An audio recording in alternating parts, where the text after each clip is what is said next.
عليكم ورحمة الله وبركاته. إن الحمد لله نحمده ونستعينه ونستغفره ونعوذ بالله من شرور أنفسنا ومن سيئات أعمالنا. من يهده الله فلا مضل له ومن يضلل فلا هادي له. وأشهد أن لا إله إلا الله وحده لا شريك له وأشهد أن محمدًا عبده ورسوله. يا أيها الناس اعبدوا ربكم الذي خلقكم والذين من قبلكم لعلكم تتقون.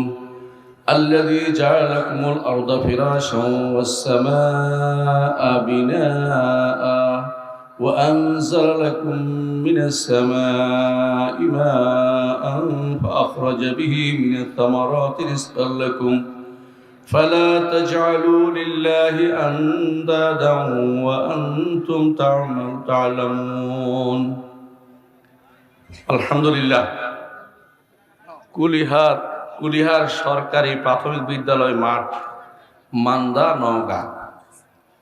আলহামদুলিল্লাহ, আল্লাহ তাআলা আমাকে আপনাদের মাঝে আসার তৌফিক দিয়েছেন। আল্লাহ শুকরিয়া আদায় করি প্রথমে।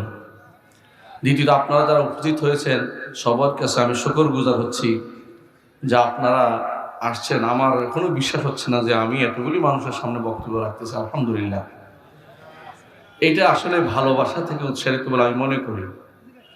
আমি দেখেছি চোখে যে ভালোবাসা আছে আপনাদের, এই ভালোবাসা এটা ইমানি ভালোবাসা। আলহামদুলিল্লাহ, আল্লাহর জন্য যে ভালোবাসা হবে এটা আখিরাতে থাকবে। আর অন্য যে কোনো ভালোবাসা দুনিয়াতে শেষ হয়ে যাবে। যে কোনো ভালোবাসা দুনিয়াতে শেষ হয়ে যাবে, কিন্তু আল্লাহর জন্য ভালোবাসা একাল ও কাল ব্যাপী থাকবে। মুহাম্মদ রাসূলুল্লাহ সাল্লাল্লাহু আলাইহি ওয়াসাল্লাম বলেছেন, কেউ যদি কাউকে ভালোবাসে সেজন্য বলে দেয়। আমিও বলে দেই যে আমি আপনাদেরকে ভালোবাসি, আল্লাহ কবুল করুন, আমিন। মুহাম্মদ রাসূলুল্লাহ সাল্লাল্লাহু আলাইহি ওয়াসাল্লাম বলেছেন, যারা আল্লাহর জন্য একে অপরকে ভালোবাসবে নূরের মিম্বরের উপরে হাসরের মাঠে তারা থাকবে। যাকে দেখে ইয়াকবাতুহুমুল আম্বিয়া ও শুহাদা, শহীদ এবং নবীরা পর্যন্ত গিবতা করবে।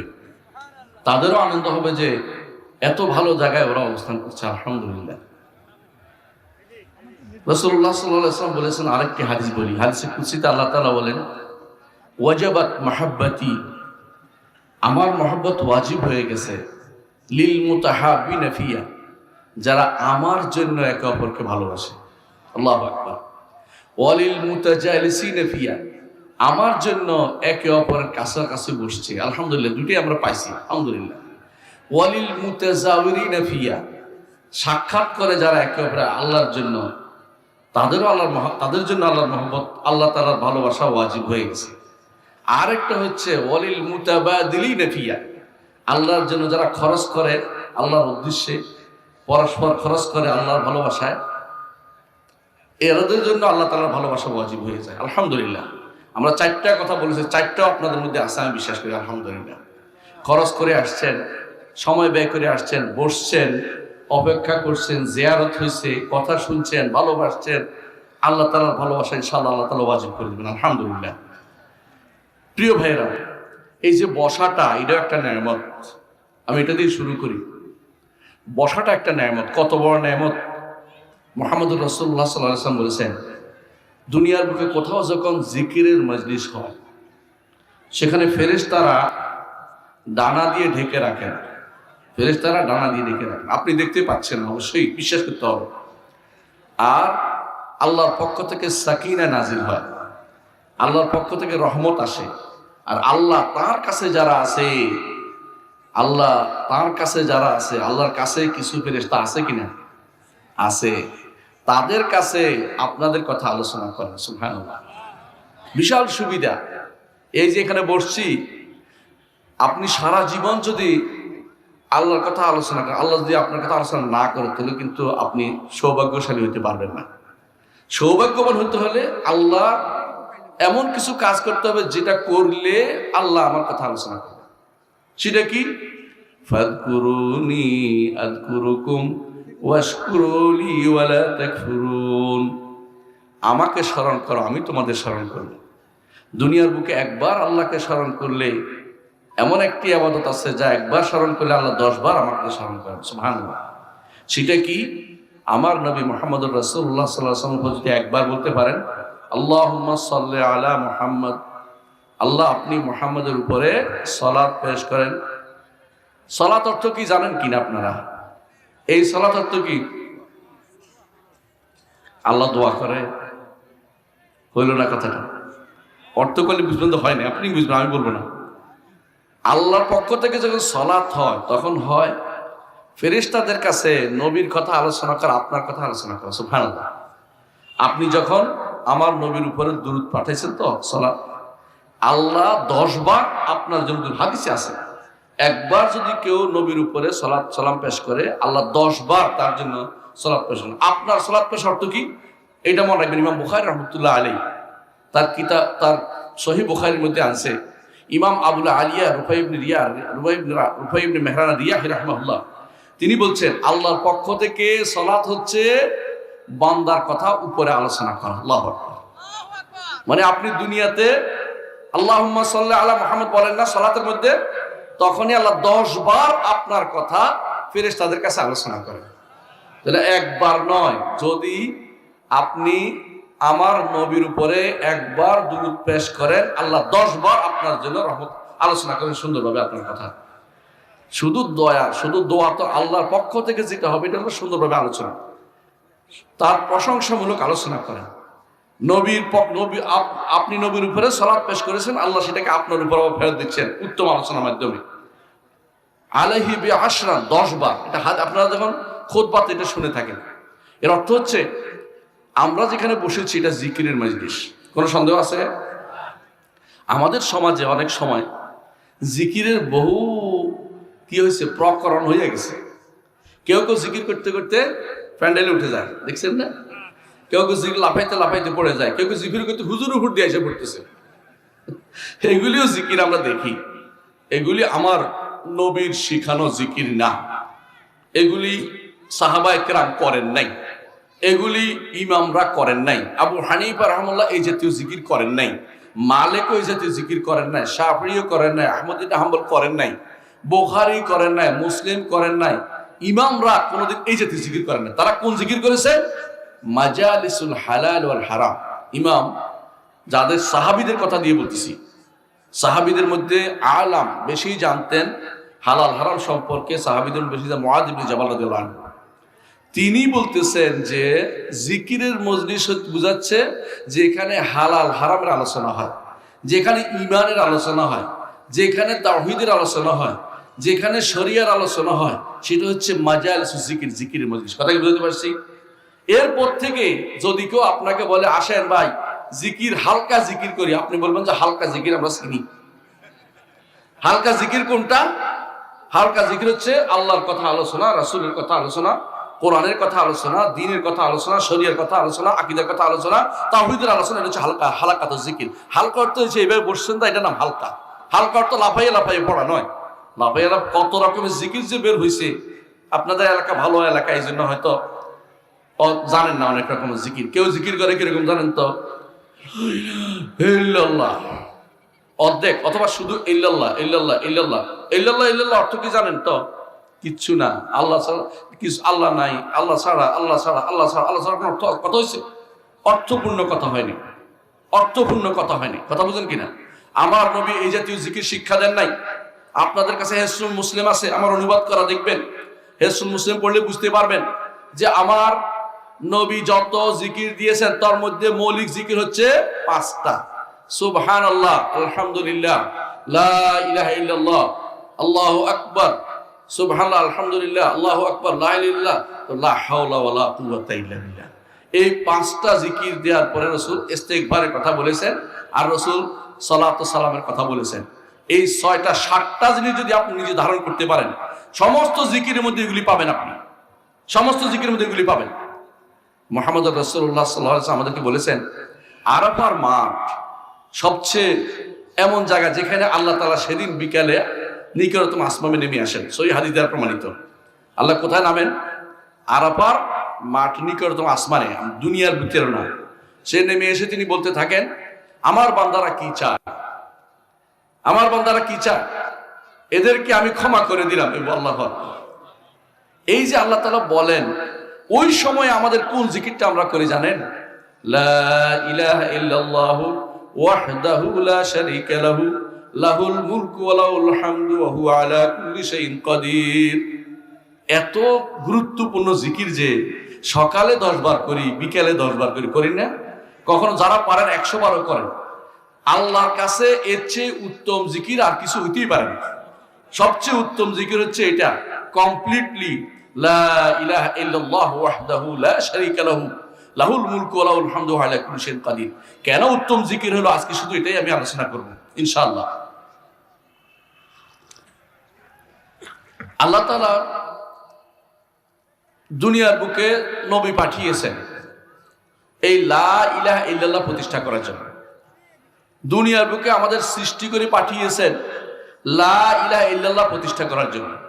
দুনিয়ার বুকে কিতাবগুলি নাজিল করেছেন লা ইলাহা ইল্লাল্লাহ প্রতিষ্ঠা করার জন্য। কয়টা বলছি? 3টা।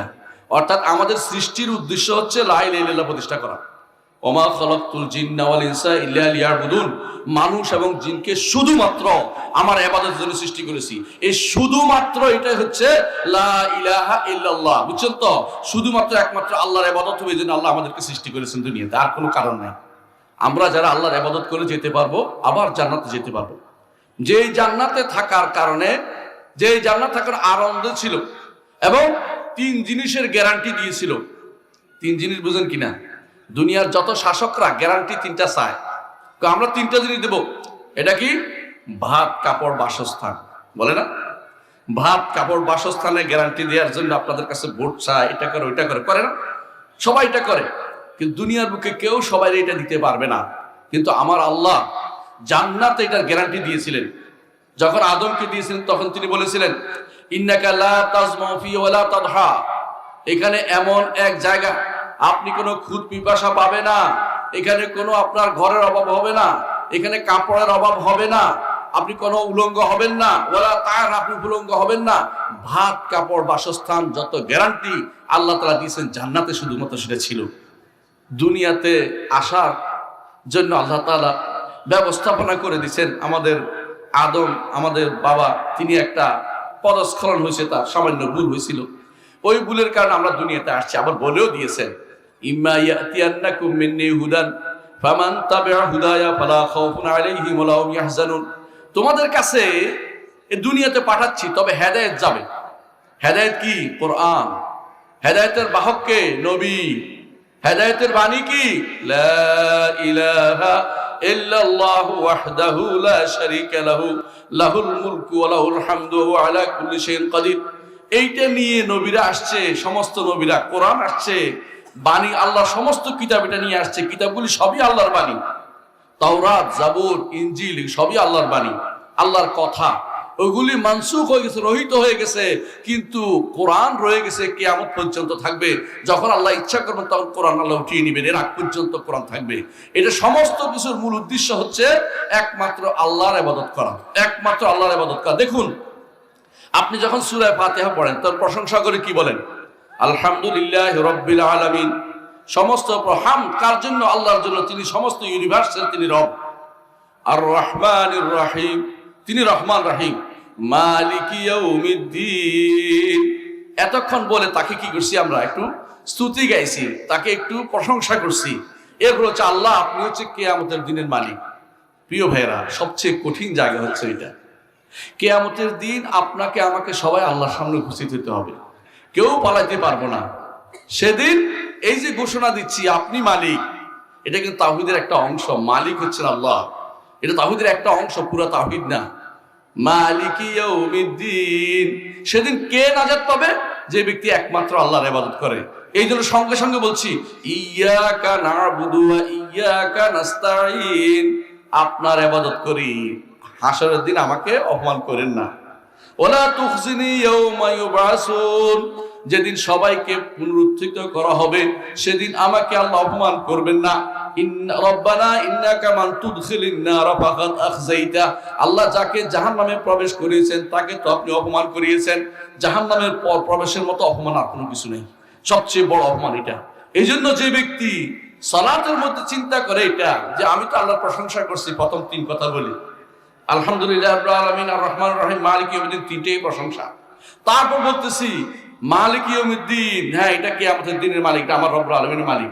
এরপরে তিনি শিরার মালিক কি করবেন, আমাকে জান্নাত পেতে হবে। তো কি করব, আপনার ইবাদত করব, আপনার কাছে সাহায্য চাই। সাহায্য কেন চাই?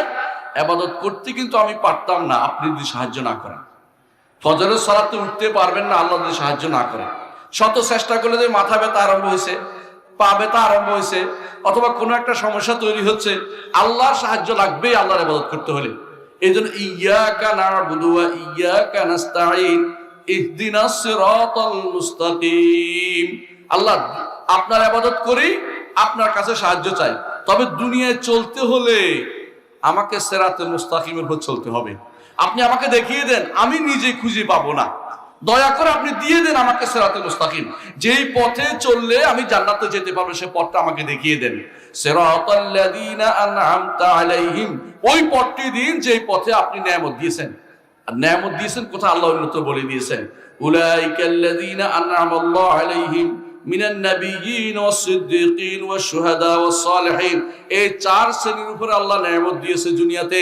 1 নম্বর হচ্ছে নবীদের উপরে আল্লাহ নিয়ামত রয়েছে, 2 নম্বর হচ্ছে শহীদদের উপরে, সিদ্দিকদের উপরে, 3 নম্বর হচ্ছে শহীদদের উপরে, 4 নম্বর হচ্ছে নেককার বান্দাদের উপরে। দুনিয়ার বুকে ঈমানদার যদি না থাকে দুনিয়ার উপরে আল্লাহর গজব নাযিল হয়ে যেত। ঈমানদারদের কারণে আল্লাহ তাআলা কোরআনে কারীম বলেছেন এদেরকে কিভাবে আযাব দেবেন, ইস্তেগফার করে ক্ষমা চায়, এদের কিভাবে আযাব দেব, আপনি এখনো তাদের মধ্যে আছেন। আল্লাহর নবী থাকার কারণে আল্লাহ তাআলা আযাব দেন নাই, আর মানুষ আল্লাহর কাছে ক্ষমা চায় বলে আল্লাহ আযাব দিচ্ছেন না। এই জন্য দেখতে হবে আল্লাহর ওই পথে চলতে হবে যে পথে চললে আমরা জান্নাতে যেতে পারবো। আবার যেখান থেকে আমার বাবা মা বেরিয়ে আসছেন সেখানে আমার যেতেই হবে। ওই যাওয়ার জন্য আমাকে দুনিয়ার বুকে কিছু জিনিস শুদ্ধ করে যেতে হবে। 1 নম্বর হচ্ছে বিশ্বাসটা শুদ্ধ করতে হবে। বিশ্বাস বললে হয়তো রাগ করবেন না, আকীদা বললে অনেকে রাগ করে ফেলে, কারণ তিনি শুধু আকীদার কথা বলেন। আচ্ছা ভাই, আকীদার কথা না বললে যদি জান্নাতে যাওয়া যেত আমি কি বলতাম? আকীদা শুদ্ধ না হলে জান্নাতে যাওয়া যাবে না। আপনার আমলের মধ্যে রফি দান করে নাই কেউ, অথবা সে জোরে আমিন বলে নাই, এ নিয়ে কিন্তু জান্নাতে যাওয়া বন্ধ হবে না। এটা উত্তম কাজ, ভালো কাজ। কিন্তু ধরেন কেউ যদি মনে করে আল্লাহ সম্পর্কে যে আল্লাহ তাআলাও গায়েব জানে, অমুক হুজুরও গায়েব জানে, অমুক পীরও গায়েব জানে, তাহলে কিন্তু তার ঈমান নাই, সে কোনোদিন জান্নাতে যেতে পারবে না। গায়েবের মালিক কে? আল্লাহ। কুল লা ইয়ালামু মান ফিস সামাওয়াতি ওয়াল আরদিল গায়বা ইল্লাল্লাহ, হে নবী আপনি বলে দিন আসমান এবং জমিনে গায়েবের কারো মালিকানা নেই, কেউ জানে না, একমাত্র আল্লাহই জানে। তাহলে গায়েবের মালিক কে? আল্লাহ। আল্লাহ ছাড়া আমি বুঝিয়ে দিলাম যে আপনার আকীদা শুদ্ধ না হলে আপনার কোনো 1 পয়সারও মূল্য নেই। দেখুন মক্কার মানুষেরা মুহাম্মদুর রাসূলুল্লাহ সাল্লাল্লাহু আলাইহি ওয়াসাল্লামকে নবুয়তের আগেও কিন্তু ভালোবাসতো, ঠিক কিনা বলেন তো? কেমন ভালোবাসতো? বলতো আল আমিন, তাকে আল আমিন বলতো, বিশ্বাসী, যে তার কাছে আমানত রাখা যায়। এমনকি রাসূল যখন হিজরত করেছেন তখনও কাফেররা তাদের সম্পদ কার কাছে আমানত রাখছে? মুহাম্মদুর রাসূলুল্লাহ সাল্লাল্লাহু আলাইহি ওয়াসাল্লামের কাছে। একদিকে তার বিরোধিতা করে ঈমান আনবে না, তারা বিরোধিতা করে ঈমান আনবে না, কিন্তু আবার আমানত মুহাম্মদ সাল্লাল্লাহু আলাইহি ওয়াসাল্লাম ছাড়া কারো কাছে পায় না। এর অর্থ হচ্ছে আমার নবী মুহাম্মদ সাল্লাল্লাহু আলাইহি ওয়াসাল্লাম, আমাদের নবী মুহাম্মদ সাল্লাল্লাহু আলাইহি ওয়াসাল্লাম তিনি নবুয়তের আগেও সবার প্রিয় পাত্র ছিলেন। তাহলে কোন কারণে শত্রু হয়ে গেল যে তাকে, তার অনুসারীদেরকে মারতো, আঘাত করতো, রক্তাক্ত করতো, কাউকে তো মেরেও ফেলেছে, এমনকি তারা থাকতেও পারে নাই মক্কায়, তাদেরকে তাড়িয়ে দিল। একবার হাবশা গেল, 2 বার, আবার মদিনা গেল, বিভিন্ন দেশে পালালো। কেন? কি কারণ? যদি এতই ভালোবাসার মানুষ হয় তো তিনি একবার বললেই তো আমরা তো ভালোবাসো, তো আমার কথা শোনো, এরা কিন্তু এরা ঈমান আনছে, কিছু বলিও না। কিন্তু না, ঈমানটা তারা মানে নাই। কথা বুঝছেন কিনা? আকীদাটা শুদ্ধ হয়েছে এটা তারা মানতে পারে না। কেন? তারা কি বলছে? আজাআলাল আলিহাতা ইলাহান ওয়াহিদা ইন্না হাযা লাশাইউন উজাব। সমস্ত ইলাহগুলিকে এক আল্লাহ বানিয়ে দিল, ওলি আল্লাহদের কোনো কদর করলো না। এটা কোন ধরনের কথা? ওলি আল্লাহ বুঝেন তো? ওলি আল্লাহ বুঝেন? লাত, মানাত, উজ্জা এদের হচ্ছে ওলি আল্লাহ ওদের কাছে। এখনকার ওলি আল্লাহ আছে না, কবরের মধ্যে শুয়ে রয়েছে, অথবা অনেকগুলি দরবার খুলে বসেছে, একই গোষ্ঠী, কোনো পার্থক্য নাই। যারা মনে করে কবর থেকে ফয়েজ ও বরকত লাভ করে, যারা মনে করে কবর দোয়া পাবে, কবরের কাছে কিছু চায় যে আল্লাহর কাছে বলেন, আল্লাহর কাছে সুপারিশ করেন, এরা সব কিন্তু কাফের, এরা ঈমানদার নয়। কোনোদিন কবরওয়ালা আপনার জন্য কিছুই করতে পারে না। কবরওয়ালা কারো জন্য কিছু করতে পারে না। কবরওয়ালা ডুবে আছে। ইমাম আবু হানিফা রাহিমাহুল্লাহ বলছেন যে কবরওয়ালার কাছে কিছু চাওয়ার অর্থ হচ্ছে ডুবন্ত মানুষ আরেক ডুবন্ত মানুষকে বলে, দোস্ত আমার বাঁচা। এটাও ডুবছে ওইটাও ডুবছে, একে অপরে ডুবে রয়েছে। কারণ মানুষ মানুষকে কোনোদিন বাঁচাতে পারে না। চাইবে কার কাছে? আল্লাহর কাছে। ওয়া ইয়ামসাসকাল্লাহু বিদুররিন ফালা কাশিফা লাহু ইল্লা হু। যদি তোমার কোনো ক্ষতি পেয়ে বসে, ক্ষতি থেকে উত্তরণের কোনো পথ নাই, একমাত্র আল্লাহ ছাড়া কেউ তোমাকে ক্ষতি থেকে বাঁচাতে পারবে না। দুনিয়ার মানুষ যদি সমস্ত মানুষ একত্রিত হয়ে যায়, আপনার কোনো কিছু আল্লাহ যদি না লিখে থাকেন, আপনাকে দিতে পারবে না। এই কথা আমার নবী বলেছেন। লাউ আন্না, এই হাদিসের মধ্যে বলেছেন, লাউ, যদি কোনো মানুষ জিন সবাই যদি একত্রিত হয়ে যায় আপনার কোনো ভালো করার, কিন্তু আল্লাহ লেখে নাই, ওই ভালো কেউ করতে পারবে না। সুতরাং দুনিয়ার জীবন্ত মানুষে আপনার ভালো করতে পারে না, কবরওয়ালা আপনার ভালো করবে কি করে আমাকে বলেন? তাহলে এই যে কবর আকীদা ঢুকছে, বড় বড় লোকদেরকে, মানে বড় বড় আল্লাহর ওলিদের কাছে চাইতে হবে, এটাই হচ্ছে জগতের বুকে প্রথম আকীদা বিচ্যুতি। আকীদার প্রথম সমস্যা এখানে আসছে। কিভাবে আসছে ঘটনাটা বলি শুনেন। নূহ আলাইহিস সালাতু ওয়াস সালামের ঘটনা আপনারা জানেন তো। তিনি 950 বছর আল্লাহর পথে দাওয়াত দিয়েছেন। তার দাওয়াত কি ছিল? রব্বি ইন্নী দাউতু কওমি লাইলান ওয়া নাহারা ফালাম ইয়াজিদহুম দুআই ইল্লা ফিরারা। আল্লাহ, আমি রাত দিন এদেরকে দাওয়াত দেই, আমি যতই দাওয়াত দিই ততই তারা পালায়। কি জন্য পালায় জানেন তো? উনি কিসের দাওয়াত দিছে? টাকা নেয়ার জন্য। উনি বারবার বলছেন, লা আসআলুকুম আলাইহি আজরান, কোনো টাকা চাই না, পয়সা চাই না, তোমাদের কাছে আসছে শুধু একটা কথা বলতে, বলো লা ইলাহা ইল্লাল্লাহ, আল্লাহ ব্যতীত আর কোনো ইলাহ নেই। কিন্তু তারা বলতে রাজি হয় না। কেন? আমাদের এই আল্লাহ, এই যে এতগুলি আমাদের আল্লাহর ওলি আছে, এদের কি হবে? ওলির ঘটনা আমি করে বানাই বলতেছি না। ইমাম বুখারী রাহমাতুল্লাহ আলাইহি কিতাবুত তাওহীদে আনছে, কিতাবুত তাওহীদে আনছে এই কথাটা। একই কথা সূরা নূহের মধ্যে আল্লাহ তাআলা উল্লেখ করেছেন, ওয়াকালু লা তাযারুন্না আলিহাতাকুম, আর তারা বলেছিল তোমাদের এই ওলি আল্লাহদেরকে ছেড়ে যেও না। ওয়ালা তাযারুন্না ওয়াদ্দান ওয়ালা সুওয়াআন ওয়ালা ইয়াগুসা ওয়া ইয়াউকা ওয়া নাসরা। এই ওয়াদ, সুওয়া, ইয়াগুস, ইয়াউক, নাসর, এই পাঁচজন ছিল আল্লাহর ওলি তখনকার সময়। সত্যি সত্যি নেককার বান্দা ছিল। ইমাম বুখারী রাহমাতুল্লাহ আলাইহি কথা উল্লেখ করেছেন। ইমাম বুখারী রাহমাতুল্লাহ এই কথাটা উল্লেখ করেছেন ইবনে আব্বাস রাদিয়াল্লাহু আনহু থেকে, যাকে বলা হাবরুল উম্মাহ, উম্মতের শ্রেষ্ঠ বড় আলেম হচ্ছে ইবনে আব্বাস রাদিয়াল্লাহু আনহু, যিনি মুফাসসির, রাইসুল মুফাসসিরিন। তিনি বলতেছেন যে এই পাঁচজন ছিল কওমে নূহের আল্লাহর ওলি। এই পাঁচজন কিছুদিনের মধ্যে মারা যায়। মারা যাওয়ার পরে শয়তান এসে বলল, এই যে তোমাদের ওলি আল্লাহ তো চলে গেলেন, কি করবা? একটা ছবি এঁকে দেই, তাদের দিকে তাকায় তাকায় মনে হবে চোখের পানি ফেলতে পারবে আল্লাহর কাছে। তো কিছু ছবি এঁকে দিছে, কইছে সাবধান, পিছনে রাখো, আমাদের ইবাদতখানার সামনে কোনদিন ছবি আনবা না। ঠিক আছে, পিছনে রাখছে। কয়দিন পরে শয়তান এসে বলতেছে, তোরা কত বড় বেয়াদব, আল্লাহর ওলিদেরকে পাছা দেখাচ্ছিস, তাই না? বুঝছেন না কথাটা? পিছন দিয়ে দাঁড়াচ্ছিস, ওদের সামনে রাখ। অনেক মানুষ আছে দেখবেন যে কোথাও জিয়ারত করে, কিছু করে, পিছনের দিকে হেঁটে হেঁটে যায়, দেখছেন না আপনারা? এগুলি হচ্ছে পথভ্রষ্ট, কত রকম আছে, কি কি এগুলি শয়তান এগুলি শিখাইছে। এগুলি কোথাও ইসলামের কোন নীতির মধ্যে নাই। এরা কি পিছনের দিকে হাঁটে, উল্টা দিকে হাঁটে, উল্টা দিকে কোনো হাঁটে, কোনো পাছা দেখানো হয় কিনা, আস্তাগফিরুল্লাহ। তো এরা কি করছে, কয় যে এই ছবিগুলিকে তোমরা পাছা দেখাচ্ছ, সামনে নিয়ে যাও। এবার সামনে নিয়ে গেছে সলাতে, বুঝছেন তো? সলাতে সামনে যাওয়ার ওরা যখন চলে গেছে, পরবর্তী প্রজন্ম আসে বুঝছে যে এরা কি করে, এদের সেজদা করে, এই ছবিগুলির সেজদা করে। এরপরে তারা এগুলি ইবাদত শুরু করলে, পাঁচ আল্লাহর ইবাদত শুরু হয়ে গেল। নাউযুবিল্লাহ। আমাদের সমাজে, আপনাদের এলাকা খুব ভালো এলাকা, কোথাও এরকম নাই, কিন্তু এরকম আছে কি, অনেকে মনে করে আল্লাহর পায়ে সেজদা করে, বলে না? আল্লাহর পায়ে সিজদা করলে কেউ যদি বলে সে ব্যক্তি কাফের, সে ব্যক্তি মুশরিক, সে ব্যক্তি দুনিয়ার কোনো উপকারিতা তার নাই, সমস্ত আমল বরবাদ হয়ে যাবে। আমরা মাটিতে সিজদা করি, আল্লাহর পায়ে সিজদা করি না। আরেক গোষ্ঠী বলবে আল্লাহর কুদরতি পায়ে সিজদা করি, ওগুলি পথভ্রষ্ট, ওগুলিও পথভ্রষ্ট। আমরা আল্লাহর পায়ে সিজদা করি এমন কথা হাদিসও আসে নাই, কোরআনও আসে নাই, এগুলি বানোয়াট কথা। আমরা মাটিতে সিজদা করি, কারণ সিজদা হচ্ছে আল্লাহর জন্য 7 অঙ্গ দিয়ে আমি নিজে আল্লাহর কাছে বিনয় প্রকাশ করতেছি। একটু চিন্তা করেন তো, আপনার নাক মুখ সব লাগাইয়া হাতগুলি রাখছেন, তারপরে কি করছেন, পায়ের হাঁটু রাখছেন, পায়ের মাথাটা কি করছেন, এমনি বাঁকা করে রাখছেন, আঙ্গুলগুলোকে ক্যাবলামুখী করে রাখছেন। কত কঠিন ভাবে একটা সিজদা করছেন, কি জন্য? আল্লাহর কাছে বিনয় প্রকাশের জন্য। বুঝছেন তো কথাটা?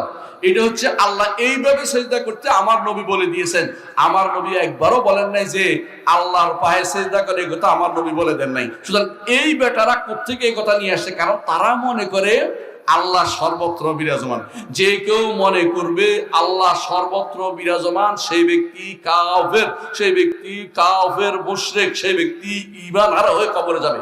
কারণ যদি না তওবা করে ফিরে আসে। আল্লাহ কোথায়? আল্লাহ কোথায়? আল্লাহ আরশের উপরে, 7 আসমান 7 জমিন উপরে। পার হওয়ার পরে আল্লাহ তাআলা তার আরশ পানির উপরে, পানির ভেদ করে আরশের উপরে হচ্ছে রব্বুল আলামিন। আরশের ভিতরে আমরা বলি না। কেউ যদি কোনো সালাকি করে বলে আরশের ভিতরে আল্লাহ কেমনে জায়গা, এটা আমরা বলি আরশের উপরে। সেখানে আল্লাহ ছাড়া কিছু নাই, সৃষ্টি সব নিচে, আল্লাহ উপরে। এইটা হচ্ছে ঈমানদারের আকীদা। এই আকীদা ছাড়া অন্য কোনো আকীদা কেউ রাখলে সে আল্লাহর ইবাদত করে না, দুনিয়ার কোনো কিছুর ইবাদত করতেছে। আমার আল্লাহ তার আল্লাহ একরকম না। কথা বুঝছেন কিনা? আল্লাহ তাআলা কোরআনে কারীমে দেখেন, আরবের কুরাইশরা একটা প্রস্তাব নিয়ে আসছিল। প্রস্তাবের কথা আল্লাহ কোরআনে উল্লেখ করেছেন। প্রস্তাব কি? প্রস্তাব হচ্ছে এটা, আমার নবীর কাছে এসে প্রস্তাব দিতে আসছে এটা, যে আমরা 1 বছর আপনার আল্লাহর ইবাদত করে দিব, আরেক বছর আপনি আমাদের এই মাবুদগুলির ইবাদত করবেন। তো মিলেমিশে হয়ে গেল, কি সুন্দর দিন কাটাইতাম আমরা। আগের মতো আবার ঠিকঠাক মেনে নিলাম, আপনারটাও হইলো আমারটাও হইলো। আল্লাহ তাআলা কি আয়াত নাযিল করলেন? কুল ইয়া আইয়ুহাল কাফিরুন, কাফেররা, যারা আল্লাহর উপর ঈমান নাই তারা কাফের। লা আ'বুদু মা তা'বুদুন, যেগুলির ইবাদত তোমরা করো এগুলি আমি কোনোদিনই করব না। ওয়ালা আনতুম আ'বিদুনা মা আ'বুদ, আমি যার ইবাদত করি তোমরা তার ইবাদতকারী নও। কেন? তোমরা মনে করতেছো আল্লাহর ইবাদত করতে, তোমাদের আল্লাহ আমার আল্লাহ একরকম হয় না। তুমি যে আল্লাহর গুণ দিচ্ছ ওই গুণের সাথে আমার আল্লাহ মিলে না। কথা কি বুঝাতে পারছি? আপনার নাম যদি কোনো রহিমুল্লাহ হয়, আমি যদি বলে ওই মিয়া রহিমুল্লাহ, ওই মিয়া রহিমুল্লাহ, উনি বলতে আমি কি রহিমুল্লাহ নাকি? বুঝলেন না আপনি কথাটা? আল্লাহ হচ্ছেন আরশের উপরে, আপনি আল্লাহরে খুঁজতেছেন আশেপাশে, আপনার চারপাশে খুঁজতেছেন, আবার বলেন যে কোথাও নাই, বাইরেও নাই, ভিতরেও নাই। তা আপনি তো আল্লাহকে আসলে ইবাদত করতেছেন না, আপনি নিজের খায়সাতে নাফসানি প্রবৃত্তির ইবাদত করতেছেন। এটা আপনার বোঝা উচিত। সুতরাং এই যে নবীরা যে জিনিস নিয়ে যুগে যুগে আসছে, এটা হচ্ছে একমাত্র আল্লাহর ইবাদত হবে, আর কারো ইবাদত হবে না। এই যে এইটা একটা আকীদা, সেটা কি? একমাত্র আল্লাহর ইবাদত করতে হবে। এইটা আল্লাহর উপর, আল্লাহ সংক্রান্ত আকীদাটা যদি শুদ্ধ হয় তাহলে আমাদের আকীদা শুদ্ধ, বিশ্বাসটা শুদ্ধ। বিশ্বাস বাদে কেউ নাই। অনেকে বলতে পারেন বিশ্বাসের দরকারটা কি? বিশ্বাস বাদে কেউ আছে? যে ব্যক্তি বলে যে আমি কিছু বিশ্বাস করি না, এটাও একটা বিশ্বাস। কারণ বুঝছেন কিনা? কারণ যার অন্তরের ভিতরে যে জিনিসটা জমা হয়ে আছে ওইটাই তো বিশ্বাস। স্থায়ীভাবে একটা হিন্দু বিশ্বাস করে আত্মা ঘুরে বেড়ায়, হিন্দু বিশ্বাস করে আত্মা ঘুরে বেড়ায়। কখনো কখনো দেখবেন যে হিন্দু আত্মা খুঁজতেছে এটার ভিতরে, এটার ভিতরে, ওইটার ভিতরে, গায়ের ভিতরে, কাপড়ের ভিতরে খুঁজতেছে, আত্মা নাকি ঘুরে বেড়ায়। আপনি কি এটা বিশ্বাস করেন নাকি? আমাদের দেশে কেউ কেউ ওই যে গ্রামের বুড়িরা বিশ্বাস করে কি, ওই যে আত্মা এসে রাতের বেলা এসে ঘরের সামনে ঘুরে গুড় করে, এই জন্য তারা রাস্তায় রাতে পানি ফেলে না। ওই যে মুরব্বীর গায়ে পড়বে, রাতের বেলা আসছে, এই যে তুই বিশ্বাস করা জায়েজ আছে?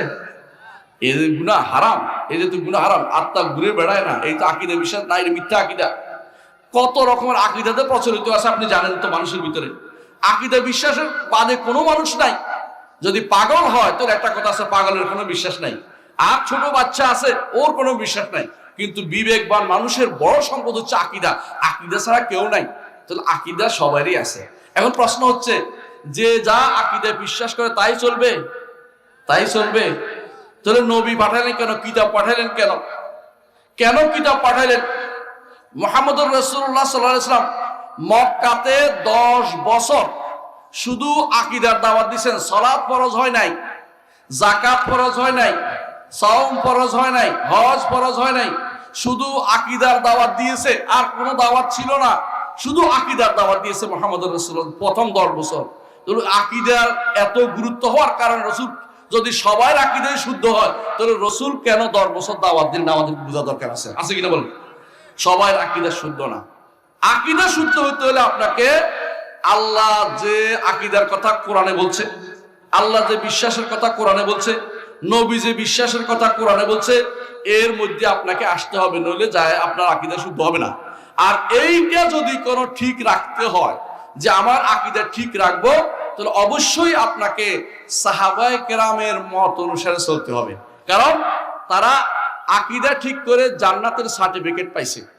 তারা জান্নাতের সার্টিফিকেট পাইছে আকীদার কারণে। তারা জান্নাতের সার্টিফিকেট পাইছে রাসূলের অনুসরণ করার কারণে। তারা জান্নাতের সার্টিফিকেট পাইছে কোরআন শোনার, কোরআন মানার কারণে।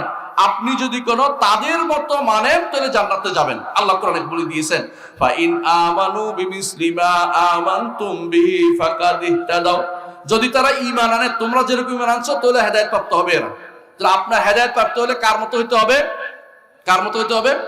সাহাবায়ে কেরামের মতো ঈমান আনতে হবে। সাহাবায়ে কেরামের মতো ঈমান। আপনার আকীদা নিজের মন মতো আকীদা হলে হবে না, সাহাবায়ে কেরামের মতো করে আকীদা বিশ্বাস পোষণ করতে হবে। বুঝছেন তো? সাহাবায়ে কেরাম কিরকম করেছেন? সাহাবায়ে কেরাম ঈমান আনার পরে তাদের কাছে সবচেয়ে ঘৃণিত জিনিস ছিলেন মূর্তি পূজা করা, অন্য কাউকে ডাকা। এটা তারা কোনোদিন সহ্য করতে পারতেন না। আর যারা বলে, যারা তো মিথ্যা কথা তো অনেকেই বলে যে নাউজুবিল্লাহ, রাসূলের সাহাবীরা নাকি তারা হাতের নিচে, বগলের নিচে কিছু একটা রাখতেন, এই জন্য রাসূল বলছেন হাত তোলা দাও, এই জন্য হাতের বগলের তল থেকে মূর্তি পড়ার জন্য তিনি হাত তোলার কথা। এগুলি ডাহা মিথ্যা কথা। রাসূলের সাহাবীদের নামে মিথ্যাচার। রাসূলের সাহাবীরা যারা নক্ষত্র তুল্য, এই নক্ষত্র তুল্য সাহাবীর নামে যারা মিথ্যাচার করে, তাদেরকে আমরা কি বলতে পারি বলেন তো? পথভ্রষ্ট। এরা পথভ্রষ্ট। এই গোষ্ঠীটা আকীদা বিনষ্টকারী গোষ্ঠী। এরা কোরআন এবং সুন্নাহ থেকে সাহাবায়ে কেরামের যেই তরিকা আকীদা নিয়েছেন, ওই আকীদা নিতে তারা রাজি নাই, ওই আকীদা তারা গ্রহণ করতে রাজি নাই। নিজের মন মতো 300 বছর পরে কোন এক ব্যক্তি আসছে, তার বক্তব্য তাদের কাছে গ্রহণযোগ্য, ওই আল্লাহ রাসূলের সাহাবীদের কথা গ্রহণযোগ্য না। ইমাম আবু হানিফা, মালিক, শাফি, আহমদ এদের কথা গ্রহণযোগ্য না। বুখারী, মুসলিম, আবু দাউদ, তিরমিজি, নাসাই এদের কথা গ্রহণযোগ্য না। 300 হিজরির পরে 324-এ একজন মারা গেছে আশারি, 333-এ একজন মারা গেছে ইমাম আবু মুসা মাতুরিদি। ওদের কথা তাদের ভালো লাগে, কিন্তু কোরআন এবং সুন্নাহ সালফে সালেহীর বক্তব্য তাদের কাছে ভালো লাগে না। আকীদার উৎসই তাদের খারাপ হয়ে গেছে। ওরা আকীদার উৎস বানাইছে ইলমুল কালামকে, কালাম শাস্ত্রকে। আমাদের আকীদার উৎস কোরআন সুন্নাহ বেফাহমে সালাফিল উম্মাহ, কোরআন সুন্নাহ এবং সালফে সালেহীর বুঝ, যেটা আমরা দেখাতে চাই আপনাদেরকে, যে এর বাইরে আমরা নিজেরা কোনো কিছু বলি না। ইমাম বুখারী রাহমাতুল্লাহ আলাইহিকে সবাই মানে, ওরাও মানতে রাজি হয়, বাধ্য হয়। ইমাম বুখারী যেটা বলছে যদি না মানে, বুঝতে হবে এর অন্তরের ভিতরে কি আছে, বক্রতা আছে। ইমাম বুখারী রাহমাতুল্লাহ আলাইহি আকীদার উপরে শুরু করেছে সহিহ বুখারী কিতাবুল ঈমান দিয়ে, শেষ করেছে কি দিয়ে জানেন? কিতাবুত তাওহীদ দিয়ে। কিতাবুত তাওহীদ দিয়ে। এর অর্থ হচ্ছে তুমি শুরু করবে ঈমান, আর মরার সময় তোমার মুখে যেন তাওহীদ জারি থাকে, তোমার যেন সর্বশেষ কালেমা হয় লা ইলাহা ইল্লাল্লাহ। সর্বশেষ এই কালেমা নিয়ে যে ব্যক্তি মারা যাবে, আমার নবী মুহাম্মদুর রাসূলুল্লাহ সাল্লাল্লাহু আলাইহি ওয়াসাল্লাম বলেছেন সেই ব্যক্তি জান্নাতে যাবে। এবং রাসূল এটাও বলেছেন, যে ব্যক্তি অন্তঃস্থল থেকে সত্য করে লা ইলাহা ইল্লাল্লাহ বলেছে, গুনার কারণে আটকা পড়েছে, সেই ব্যক্তি কিয়ামতের দিন আমার সুপারিশ পেয়ে ধন্য হবে। সুবহানাল্লাহ। রাসূলের সুপারিশ পেতে চান? কে কে পেতে চায়? আমিও পেতে চাই। আলহামদুলিল্লাহ, হাত নামিয়ে ফেলুন। রাসূলের সুপারিশ পাইতে হলে রাসূলের কাছে সুপারিশ চাইবেন, এইটা হলো ভুল। কারণ আল্লাহ বলছেন কুল লিল্লাহি শাফাআতু জামিআ। হে নবী আপনি বলে দিন, যাবতীয় সুপারিশের মালিক কে? আল্লাহ। মালিক যে, তার কাছে বলতে হবে। মালিকানা লিল্লাহি শাফাআতু জামিআ, সমস্ত সুপারিশ এটার মালিকানা আল্লাহর হাতে, তার কাছে বলতে হবে। রাসূলের কাছে সুপারিশ চাইবেন না, চাইবেন আল্লাহর কাছে। আল্লাহকে বলবেন, আল্লাহ রাসূলকে কিয়ামতের দিন আমার জন্য সুপারিশকারী বানিয়ে দিন, এটা বলতে হবে। কথা বুঝছেন তো? যেহেতু আপনি বলছেন এতক্ষণ যে আমরা সুপারিশ চাই, সবাই চাই, আলহামদুলিল্লাহ, আল্লাহকে বলবেন আল্লাহ আমার নবীকে কিয়ামতের দিন আমার জন্য সুপারিশকারী বানিয়ে দিন। সরাসরি মদিনায় গিয়ে রাসূলের কবরের কাছে যে কেউ যদি বলে রাসূল আপনি কিন্তু আমার জন্য সুপারিশ করবেন, আবেগ দিয়ে বললেন, অনেকক্ষণ কান্নাকাটি করলেন, রাসূল কি শুনছে? শোনে নাই। এটা মিথ্যা কথা। যারা মনে করে রাসূলুল্লাহ সাল্লাল্লাহু আলাইহি ওয়াসাল্লাম আপনাকে দেখছেন, এরা মিথ্যা কথা বলে। তথাকথিত এক ব্যক্তি বই লিখছে পরাণ বন্দী, বুঝছেন তো? আপনাদের দেশে যুবকদের কাছে খুবই আইডল। ওই ব্যক্তি লিখছে রাসূল ওইখানে দাঁড়ায় দাঁড়ায় কবরের কাছে আপনার কাছে মনের কথা খুলে দিতে সময় সুযোগ দিল না। আপনি দেখতেছেন ওরা আমার সাথে কি ব্যবহার করে, পুলিশে ঠেলে বের করে দেয়। কারণ কতক্ষণ দাঁড়ায় থাকবে এখানে এই বেটা এখানে দাঁড়ায় রয়েছে কেন? এর মনে সহ্য হচ্ছে না, রাসূলের কাছে বলতেছে। রাসূলের কাছে বলার জায়গা এটা রাসূলের কাছে বলার জিনিস? এরা আকীদাগত বিভ্রান্ত, ওরা আকীদা শুদ্ধ হয় নাই, কিন্তু এক একজনের কাছে আইডল হয়ে রয়েছে আপনাদের। মনে রাখবেন এই জাতীয় লোকগুলোর বই হয়তো আপনাদের এখানে কোন স্টলে বিক্রি হচ্ছে। এরা বিভ্রান্ত। যারা বিভ্রান্ত লোকের আকীদা বই কিনবেন না, আপনারা কিনলে আপনি পথভ্রষ্ট হয়ে যাবেন। আপনাকে বিশুদ্ধ সহিহ আকীদার বই শুধুমাত্র পড়বেন, এর বাইরে অন্য কোনো বই পড়বেন না। অন্য কোনো বই পড়লে আপনি বিপদে হবেন। সহিহ আকীদা শিখবেন কার কাছে? রাসূলুল্লাহ সাল্লাল্লাহু আলাইহি ওয়াসাল্লাম বলেছেন আল ঈমানু লা ইয়ারজুল মদিনা, ঈমান মদিনায় ফিরে আসবে। ঈমান মদিনায় ফিরে আসবে যেমনি সাপ তার গর্তে ফিরে আসে। মদিনার উলামারা যে লিখেছেন উসুলুল ঈমান বইটা পড়বেন, ঈমানের মূলনীতি উসুলুল ঈমান বইটা আপনার ঈমানের এইটা পড়বেন। আলহামদুলিল্লাহ এটা আমার ডক্টর মনজুর ইলাহির অনুবাদ করা আছে, মদিনা ইউনিভার্সিটির শায়খদের লেখা।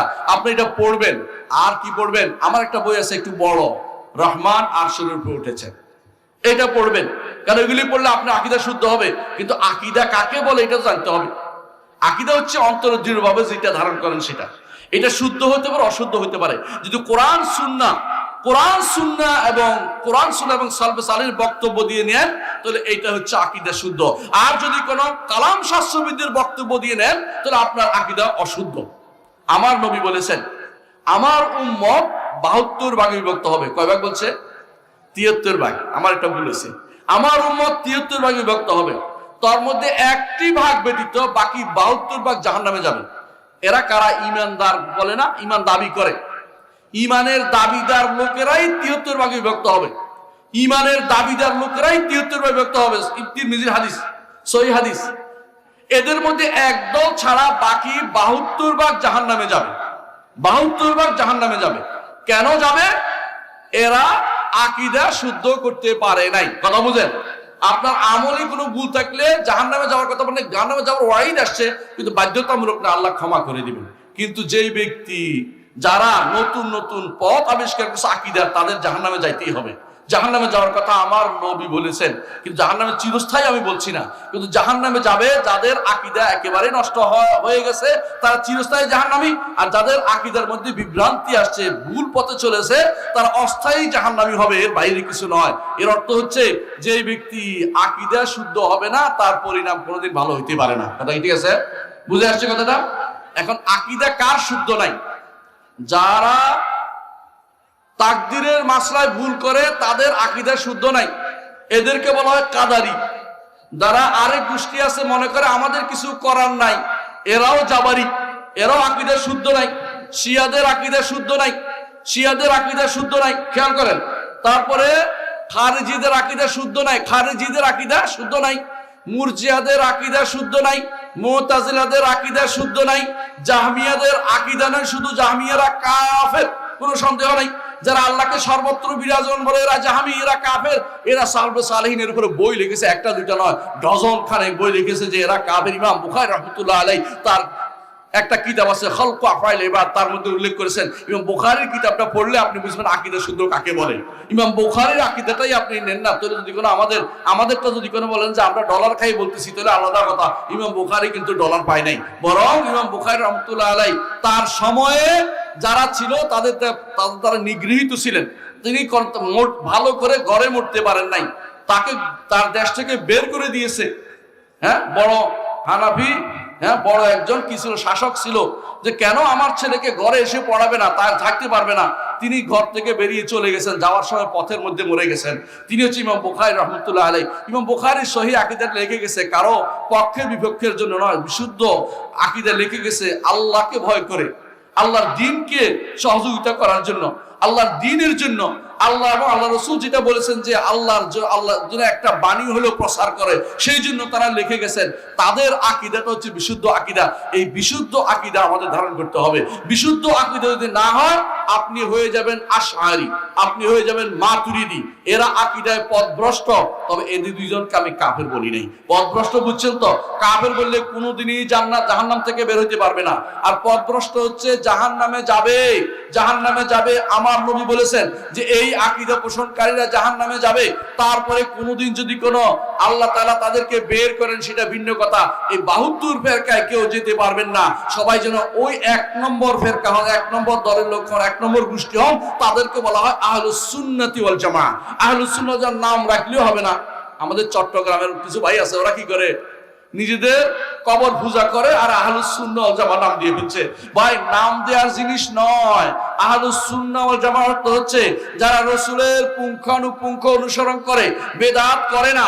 আহলুস সুন্নাহ হচ্ছে আহলুল বেদাতের বিপরীত, যারা রাসূলের সুন্নতের অনুসরণ করে, রাসূলের সুন্নাহ পালে রফিয়া দান করে, আমিন জোরে বলে, বিরোধিতা করে না, বাড়াবাড়ি করে না।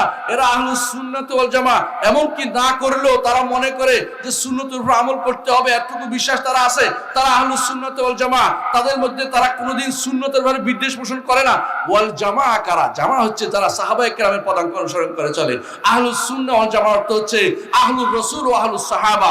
রাসূলের অনুসারী এবং সাহাবাদের অনুসারী যদি হতে পারেন, আপনি হচ্ছেন আহলুস সুন্নাহ ওয়াল জামাআহ। আহলুস সুন্নাহ ওয়াল জামাআহ কবর পূজা করে, মাজারের উপরে কাপড় লটকায়, মাজারের কাছে বসে সিন্নি দেয়, ওরস করে, মাজারের মধ্যে বিভিন্ন রকমের কাজ করে, মাজার বানায়। মাজার বানানো জায়েজ আছে কিনা বলেন তো? জায়েজ আছে? মাজার বানাইলে গুনাহ হয়, মাজার বানাইলে সওয়াব আসে, মনে করলে বড় গুনাহ হয়। মাজার কাছে মনে করেন ভালো কিছু পাবেন আশা করলে কাফের হয়ে যায়, মাজারের কাছে কিছু চাইলে মুশরিক হয়ে যায়। আপনারা যদি কোনো এই যে নির্বাচনে দাঁড়াবে কেউ কেউ, আমি কারো বিরোধিতা করার জন্য বলছি না, বলে দিচ্ছি, নির্বাচনে দাঁড়াক, যা ইচ্ছে তা করুক, আমার কোনো আপত্তি নেই, আমার সাথে সম্পৃক্ত না, আমি এগুলি কাজও করি না। কিন্তু যেটা বলতেছি সেটা হচ্ছে সাবধান। কবরওয়ালার কাছে যদি বিশ্বাস করেন যে অমুক মাহি সওয়ার আমাকে, আপনাদের দেশে তো মাহি সওয়ারের কাছাকাছি বললাম, মাহি সওয়ার আমাকে তার রুহানি ফয়েজ দিয়ে, বরকত দিয়ে অথবা তাওয়াজ্জু দিয়ে আমাকে তিনি পাশ করার ব্যবস্থা করবেন, এটুকু বিশ্বাস করলে আপনি স্থায়ীভাবে কাফের, একেবারে জাহান্নামে চলে যাবেন যদি মরে যান। যদি না তওবা করে আবার ফিরে আসেন, আপনি কোনোদিন জান্নাতে যেতে পারবেন না। কথা বুঝতে পারছি? আপনি মনে রাখবেন, এই জাতীয় যারা এখন কবরের কাছে এগুলি বানাচ্ছে, এরা কোনো ভালো মানুষ হইতে পারে না। এরা দিন জানে না, শরীয়ত জানে না, আল্লাহর বিধান জানে না। কারণ এগুলি কোনোদিনই আমাদের ইসলামের মধ্যে ছিল না। আবু হানিফা রাহমাতুল্লাহর যুগে এগুলি ছিল না, মালিকের যুগে এগুলি ছিল না, শাফিঈর যুগে এগুলি ছিল না, আহমদ ইবনে হাম্বলের যুগে এগুলি ছিল না। এগুলি আজ থেকে 600 বছর আগে যখন বিভিন্ন মামলুকরা ক্ষমতায় আসে, মামলুকরা মিশরের মামলুক দান বংশ ক্ষমতায় আসে, তখন বিভিন্ন জায়গায় তারা কবরের উপরে এরকম মিম্বর বড় বড় গম্বুজ তুলতে আরম্ভ করে। এর আগ পর্যন্ত মুহাম্মদ রাসূলুল্লাহ সাল্লাল্লাহু আলাইহি ওয়াসাল্লামের কবর উপরে সাদা গম্বুজ ছিল না, বা নীল গম্বুজ ছিল না, সবুজ গম্বুজ ছিল না। অর্থাৎ আপনি বুঝতে পারেন যে ইমামদের যুগ পর্যন্ত কোনোদিনই উপরে কোনোদিন মিম্বর ছিল, এইটা সবুজ গম্বুজ ছিল না। আমাদের দেশে তো অনেকেই সবুজ গম্বুজ না হইলে তার তো ভালোই লাগে না, কিছু একটা সবুজ গম্বুজ লাগাই দেয় মাথার উপরে, আবার সবুজ পাগড়ি, আবার সবুজ না হইলে ভালো লাগে না, ও কবরের চারপাশে সবুজ দিয়া মাখাই দিচ্ছে। কি জন্য? নবীর কবরে কেন সবুজ আছে, এটার উপর কিয়াস করতেছে। ওইটা কোনো আলেমে বানায় নাই, এটা যারা বানিয়েছে এরকম এমন কিছু দুরাচার শাসক ছিল যারা আলেমদের কথা শুনতো না, তারা জোর করে বানাই ফেলছে, এই জন্য এটা আছে। কিন্তু এইটা কোনো এই রসুল অনুমোদন ছিল না। আমার নবী বলতেছেন, রসুল নিষেধ করেছেন। রসুল কি বলেছেন দেখেন, রাসূলুল্লাহ সাল্লাল্লাহু আলাইহি ওয়াসাল্লাম বলেছেন, নাহা রাসূলুল্লাহ সাল্লাল্লাহু আলাইহি ওয়াসাল্লাম ইউজাসসাল কবর, কবর বাধাই করতে নিষেধ করেছেন, কবরের উপরে ঘর তুলতে নিষেধ করেছেন, কবরের উপরে নাম লিখতে নিষেধ করেছেন, কবরকে উঁচু করতে নিষেধ করেছেন। সবগুলি সহিহ হাদিস, কেউ অস্বীকার করতে পারবে না। এখন এগুলি যদি জিজ্ঞাসা করেন, তখন বলে এটা হলো সাধারণ মানুষের জন্য। ওলি আল্লাহদের ব্যাপারটাই আলাদা। ওলি আল্লাহদের ব্যাপার আলাদা কেমনে হইল রে ভাই? আমার নবীর বক্তব্য কি ওলি আল্লাহ নামক আলাদা গোষ্ঠীর জন্য কি আলাদা ছিল না কোনো? তাহলে এই গোষ্ঠীরা যেটা বলতেছে ওলি আল্লাহদের ব্যাপারটা আলাদা, কোথায় পেল? ওই দলিল কোথায় পেল? আবেগ, আবেগের নাম ইসলাম নয়, আবেগের নাম ইসলাম নয়। মুহাম্মদ রাসূলুল্লাহ সাল্লাল্লাহু আলাইহি ওয়াসাল্লামের সময় এক ব্যক্তি এমন যুদ্ধ করছে, একেবারে যাকে পায় তাকে মেরে সাফ করে ফেলতেছে। তো সাহাবায়ে কেরাম একজন আসবে, ইয়া রাসূলুল্লাহ এই লোকটা জান্নাতি। রাসূল বলল, আমি তাকে জাহান্নামী দেখতে পাচ্ছি, তুমি জান্নাতি কেমনে বললে? বলে আমার মন খারাপ হয়ে গেল, আমি পিছু নিলাম, দেখি লোকটা কি করে, রসুল কেন জান্নাতি বললো না, জাহান্নামী কেন বললো। দেখি যে লোকটা যুদ্ধ করতে করতে শেষে কি করলো, যে দেখি আর সহ্য করতে পারতেছে না কষ্ট, এখন তরবারির ফলাটা এখান দিয়ে ঢুকাই দিয়ে আত্মহত্যা করছে। দৌড়ে আসবে, ইয়া রাসূলুল্লাহ আমি সাক্ষ্য দিচ্ছি আপনি আল্লাহর রাসূল, এই লোক আত্মহত্যা করে মারা গেছে। আমি এতক্ষণ আবেগ দিয়ে যা বলছি তা ঠিক নয়, আবেগ দিয়ে ইসলাম হয় না, ইসলাম হচ্ছে কোরআন এবং সুন্নাহর অনুসরণ। আপনার আবেগে চলে না, পীরের মতো মাজার অমুকের এটা এটা দিয়ে আবেগ দিয়ে ইসলাম চলে না। কবরের কাছে গিয়ে আপনি সিজদা করে বসছেন, ঈমান আছে? কবরের কাছে আপনি 1 টাকা দিলে আপনার ঈমান নাই। পাগলার ওই আপনাদের দিকে না, ওইদিকে কিশোরগঞ্জের দিকে আছে, পাগলার মাজারে প্রতি মাসে কত লাখ টাকা উঠে জানেন? কত লাখ না, প্রায় কত 4 লাখ টাকা না 5 লাখ টাকা, আরো বেশি উঠে। পাগলার মাজারে এই টাকা কেন উঠে? পাগলার কবরে, মাজার নাই, কবর মসজিদে, পাগলার মসজিদে এটা কেন উঠবে বলেন? পাগলার কারণে, মসজিদের কারণ না। অনেকগুলি মসজিদ তো আপনাদের আছে, বানাইতে পারেন না, চাইলেও বসে দেয় না কেউ। 1 টাকা দিলে সিরিয়ার টাকাটা দিবে, ভালো টাকাটাও দেন। সবচেয়ে যে চলে না ওইটা শুধুমাত্র ওই আল্লাহ রাস্তায় দান করে অনেকেই দেখবেন। কিন্তু ওই যে পাগলার মসজিদ হওয়াতে সব টাকা দিয়ে দিচ্ছে। এমনকি এত টাকা করার জন্য উভয় দিক থেকে লোক আসা লাগে। আপনি কি জানেন এটা শিরিক?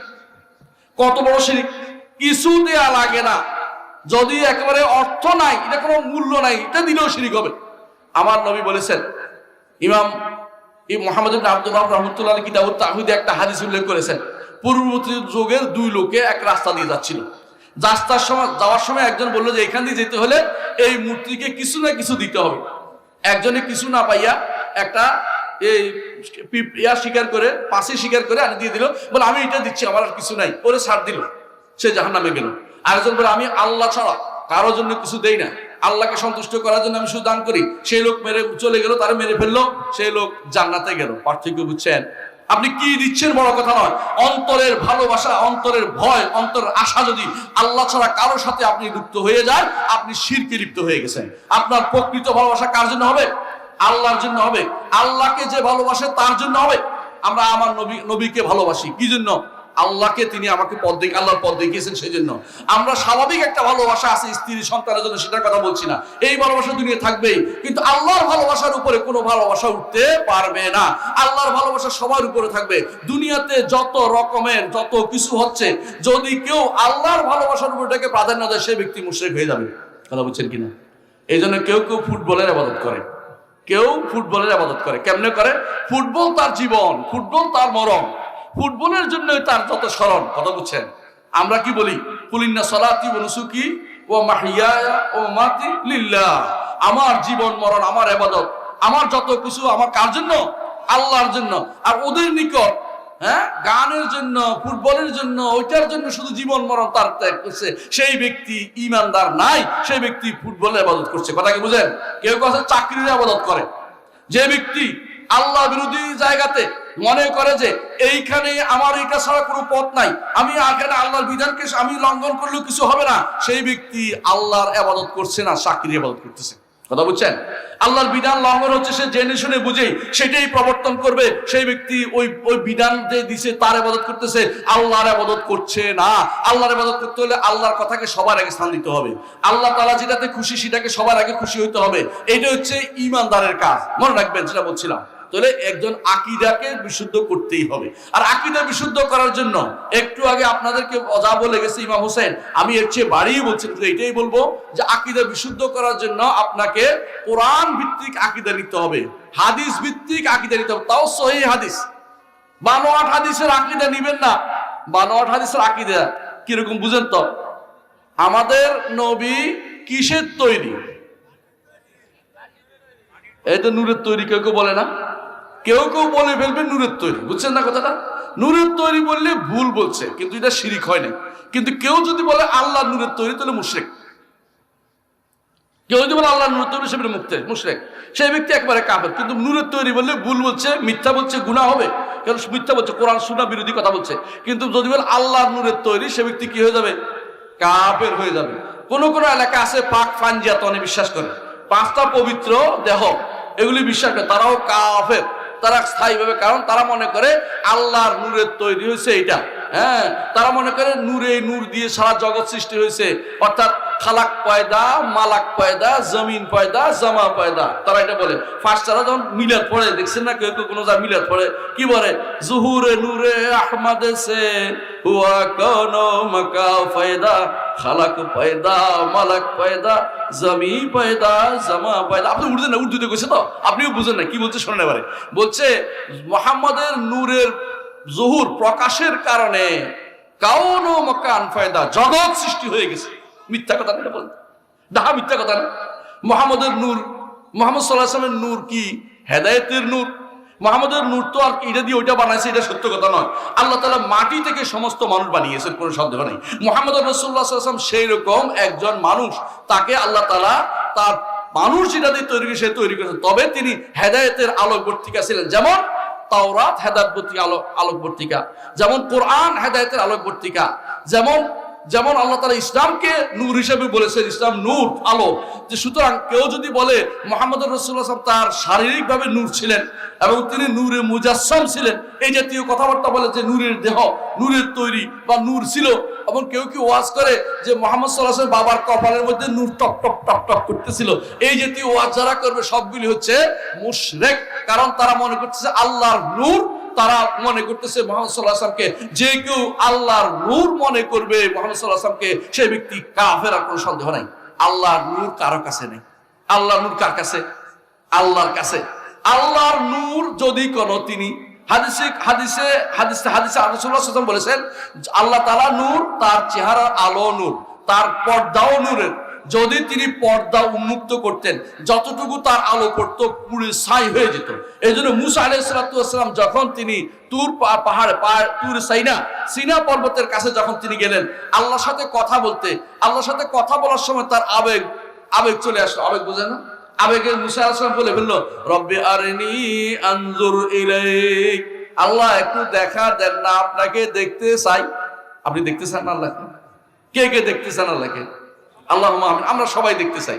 তবে এবারে হাত নামান বলতেছি, আমার নবী বলতেছেন ইন্নাকুম লান তারাউ রাব্বাকুম হাত্তা তামুতু, না মরলে তোমরা কোনোদিন আল্লাহরে দেখতে পাইবে না।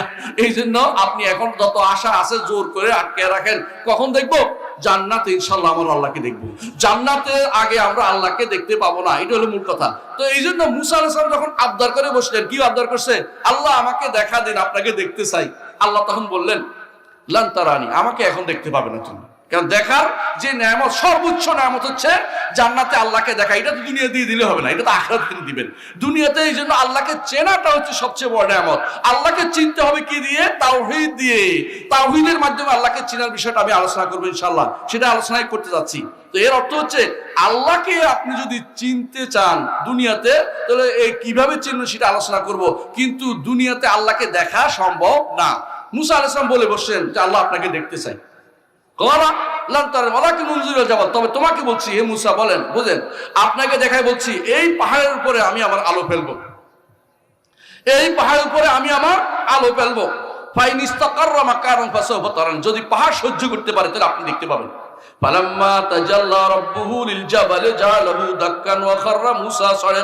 আল্লাহ তাআলা পাহাড়ের উপরে যখন আলো ফেললেন, পাহাড় চূর্ণ হয়ে গেল এবং মুসা বেহোশ হয়ে মরে গেলেন। আবার তো হুশে আসে, আল্লাহ হুশ করে দিলেন, বেহোশ হয়ে একবার মরার মতো পড়ে গেলেন। আবার হুশে আসে বললেন, আল্লাহ আমি তওবা করছি, আর কোনোদিন এত বড় কাজ করবো না, চাই দুনিয়াতে চাই আপনাকে দেখার কথা আমি বলবো না। কথা কি বুঝছেন? আল্লাহর কোনো কিছু পৃথিবী সৃষ্টির ভিতরে নাই। আল্লাহ শুধুমাত্র একটা জিনিস দয়া করে আমাদেরকে দিয়েছেন, সেটা কি বলেন তো? কোরআন। আহসানুল্লাহ ইলাইকুম, বারাকাল্লাহু ফিকুম। তার গুণের মধ্যে একটা জিনিস দিয়েছেন, আল্লাহর কালাম, আল্লাহর বাণী। আমাদের বেদাতীরা আল্লাহর কোরআনকে বাণী বলে না, জানেন তো? আল্লাহর কোরআনকে আল্লাহর বাণী বলে না। কয় তাদের নিকট, বেদাতী বুঝছেন তো, আশারি মাতুরিদি গোষ্ঠী, আশেপাশে এরকম বহুত মাদ্রাসা আছে যারা এগুলি উল্টাপাল্টা বিশ্বাস করে। এরা মনে করে আল্লাহর কালামের মধ্যে আল্লাহর কথার কোনো শব্দ থাকতে পারবে না। আল্লাহর কোনো বর্ণ থাকতে পারবে না। প্রিয় ভাইরা, বর্ণ আর শব্দ ব্যতীত কোনো কথা হয় শুনছেন কোনোদিন? এই মিথ্যা কথাটা তারা বানাইলো কোত্থেকে? কারণ তাদের নিকট শব্দ মানুষের হয় তো আল্লাহ হইতে পারবে না। সুবহানাল্লাহ। আল্লাহ মুসার সাথে কথা বলছেন, শব্দ বাদে কথা বলছেন। আল্লাহ আমাদের নবীর সাথে কথা বলছেন, শব্দ বাদে বলছেন। আল্লাহ এর আগে নবীদের সাথে কথা বলছেন, শব্দ বাদে বলছেন। ফেরেশতাদের সাথে কথা বলছেন, শব্দ বাদে বলছেন। এগুলি তারা বিভ্রান্তি তৈরি করে মানুষের মনের ভিতরে, কারণ কালাম শাস্ত্র তাদেরকে ধ্বংস করে দিয়েছে। তারা কোরআন এবং সুন্নাহ থেকে দূরে সরে গেছে, এই জন্য তারা আজে বাজে কথাগুলি বলে। মুসা আলাইহিস সালাতু ওয়াস সালাম তখন বলছেন যে আমি ঈমান আনলাম যে দুনিয়ার বুকে আপনাকে দেখা যাবে না, তবে আপনাকে কেউ স্বপ্নে দেখতে পারে। মুহাম্মদুর রাসূলুল্লাহ সাল্লাল্লাহু আলাইহি ওয়াসাল্লাম স্বপ্নে দেখেছেন আল্লাহকে এবং বলেছেন কি কি আল্লাহ তাআলা স্বপ্নে দেখেছে বর্ণনা করতে পারে না, কিরকম দেখছে কেউ বর্ণনা করতে পারবে না, কিন্তু স্বপ্নে দেখেছেন। রাসূল বলেছেন আমি আমার রবকে স্বপ্নে দেখেছি, তিনি আমাকে এটা বলেছেন এটা বলেছেন, এটা বিশ্বাস করবেন যে রাসূল দেখেছেন। কিন্তু রাসূল আমাদের কাছে বর্ণনা করেন নাই, আমরাও আল্লাহর কথা বর্ণনা করতে পারবো না আল্লাহ কিরকম। তবে আল্লাহর বর্ণনা আপনাকে জানতে হবে। যদি তাওহীদ শুদ্ধ করতে হয়, যদি জান্নাতে যেতে হয়, যদি আপনাকে মনে করেন যে একজন সত্যিকারী আল্লাহর বান্দা হবেন, তাহলে আপনাকে 5টা জিনিস জানতে হবে। কয়টা বলছি? 5টা। 1 নম্বরে আল্লাহর সত্তা, জাত সম্পর্কে জানতে হবে। আল্লাহর জাত সম্পর্কে জানতে হলে সূরা ইখলাস পড়বেন। সূরা ইখলাস, কুল হুয়াল্লাহু আহাদ আল্লাহুস সামাদ লাম ইয়ালিদ ওয়া লাম ইউলাদ ওয়া লাম ইয়াকুল লাহু কুফুয়ান আহাদ। বুঝছেন তো? আল্লাহ এক, অনন্য, তার মতো কোনো কিছু নাই। আল্লাহ তিনি অমুখাপেক্ষী, দুনিয়ার সবাই তার মুখাপেক্ষী। আল্লাহ তিনি তার মতো কেউ হইতে পারে না। আল্লাহ তিনি আরশের উপরে, আল্লাহ আরশের উপরে, সৃষ্টি থেকে আলাদা, সৃষ্টির ভিতরে তিনি নন, আরশ থেকে আলাদা। আল্লাহ আরশ থেকে, আর আল্লাহ আরশের উপরে, সৃষ্টি থেকে আলাদা, এবং আল্লাহর মতো কোনো কিছু না। আল্লাহ আযীম, বড়। কত বড় জানেন আল্লাহ? আল্লাহ বড়ত্ব বুঝেন কিনা আপনি বলতে পারবেন না, তবে শোনেন আমি একটু বুঝাই বলি। আসমান এবং জমিন, আসমান এবং জমিন, আসমান কত বড় তো কেউ দেখে না। আসমান দেখে আসছে কে? মুহাম্মদুর রাসূলুল্লাহ সাল্লাল্লাহু আলাইহি ওয়াসাল্লাম। আসমান ভেদ করে আরশ পর্যন্ত গেছিলেন, তারপর আবার চলে আসছেন। আরশের কাছে গিয়ে কার সাথে কথা বলছেন? আল্লাহর কাছে। কথা বুঝেন? আল্লাহর সাথে কথা বলছেন। আবার চলে আসছেন, আরেকজন গেছে 4র্থ আসমানে, আর উপরে উঠে নাই, তিনি হচ্ছেন কে? ঈসা আলাইহিস সালাতু ওয়াস সালাম। বুঝছেন তো? আর আল্লাহর নবী চলে আসছেন, আসমান ভেদ করে নিচে আসছেন। এই নিচে আসছেন, তিনি আমাদেরকে জানাচ্ছেন যে আসমান এবং জমিন যত বড় আছে, বর্তমানে জমিন বলতে আমরা পৃথিবী যদি বলি, এইটা একেবারে বিলিয়ন মধ্যে একটা ছোট্ট ফোঁটা ছাড়া কিছুই না। যারা স্পেস নিয়ে কাজ করে তারা বুঝে। এই এত সব কিছু আল্লাহর মুষ্টির ভিতরে, আল্লাহর মুষ্টির ভিতরে হাসার দিন জায়গা হবে। এই সমস্ত সৃষ্টি আল্লাহর মুষ্টির ভিতরে জায়গা হবে। আমার কথা না, আল্লাহ বলছে ওয়াল আরদু জামিআন ক্বাবদাতুহু ইয়াওমাল কিয়ামা, কিয়ামতের দিন সমস্ত জমিন আল্লাহর মুষ্টির ভিতরে থাকবে। বাবা, আল্লাহর মুষ্টি কত বড়, কথা কি বুঝতে পারছি? সমস্ত জমিন, ওয়াস সামাওয়াতু মাতউইয়াতুম বিয়ামিনিহি, আর সমস্ত আসমান আল্লাহর ডান হাতে ভাঁজ করা থাকবে। আসমান কত বড় কেউ বলতে পারবে না, আমরা বলতে পারি না। আসমান কত বড়, সেই বড় আসমানগুলি 7 আসমানকে আল্লাহ তাআলা একটার উপর একটা, কামা বাদানা আউওয়ালা খালকিন নুঈদু ইয়াওমা নাতউইস সামাআ কাতাইয়িস সিজিল লিল কুতুব, কাগজ যেমন একটার উপর একটা রাখে, সেভাবে আল্লাহ তাআলা তার ডান হাতের উপরে আসমানগুলিকে একটার উপর একটা রাখবেন। এরপর জমিনগুলিকে মুষ্টির ভিতরে রেখে বলবেন আনাল মালিক আইনা মুলুকুদ দুনিয়া, আমি রাজা, দুনিয়ার রাজারা কোথায়? সহিহ বুখারী হাদিস বলতেছি, বানোয়াট একটা কথা বলিনি। আপনার হাদিস পড়ে সহিহ বুখারী পড়েন, সহিহ বুখারীতে আছে। সবাই তো দুনিয়ার বুকে যাই, সহিহ বুখারী খতম করে, কেউ কেউ খতম করে, শুনেন নাই? আমি বলি যে বুখারীর খতম করে ফেলছে, মানে মেরে ফেলছে। বুখারী পড়া দরকার, খতম না মেরে ফেলা দরকার নেই। কথা বুঝেন কিনা? বুখারী পড়লে আপনি হেদায়েত নসিব হবে, মন থেকে যে বুখারী কি বলছে এটা আমি পড়বো, বুঝবো। কেউ কেউ আছে না, বুখারী পড়ার চিন্তা করে না, বুখারীর মারার চিন্তা করতেছে। এই মাথা ওই মাথা পড়ে গেছে, কিছুই বুঝেনি। এবারে আল্লাহ আকীদা শুদ্ধ হয় নাই। উনি বুখারীর মধ্যে আছে আল্লাহ কথা, আল্লাহ কি তাআলার যে আজমত বড়ত্ব সেখানে উল্লেখ করা আছে। আসমান, 7 আসমান এবং 7 জমিন যদি কোনো আল্লাহর কুরসির মধ্যে রাখা হয়, 7টা মরুভূমিতে ফেলে দেয়া 7টা পয়সা হবে। এটা বুঝছেন কিনা? যদি আরবের মরুভূমিতে যাই আপনি বাংলাদেশের আপনি 7টা ফেলে দেন, খুঁজি ভাবেন? খুঁজি ভাবেন? আল্লাহর কুরসির ভিতরে, কুরসি এত বড় যে আসমান জমিন যেগুলি এখন মানুষ আবিষ্কার করতেছে, এগুলি আল্লাহর কুরসির ভিতরে 7টা এমন মুদ্রা, যে মুদ্রা কোথায় আছে খুঁজে পাওয়া মুশকিল, এরকম মুদ্রা হবে।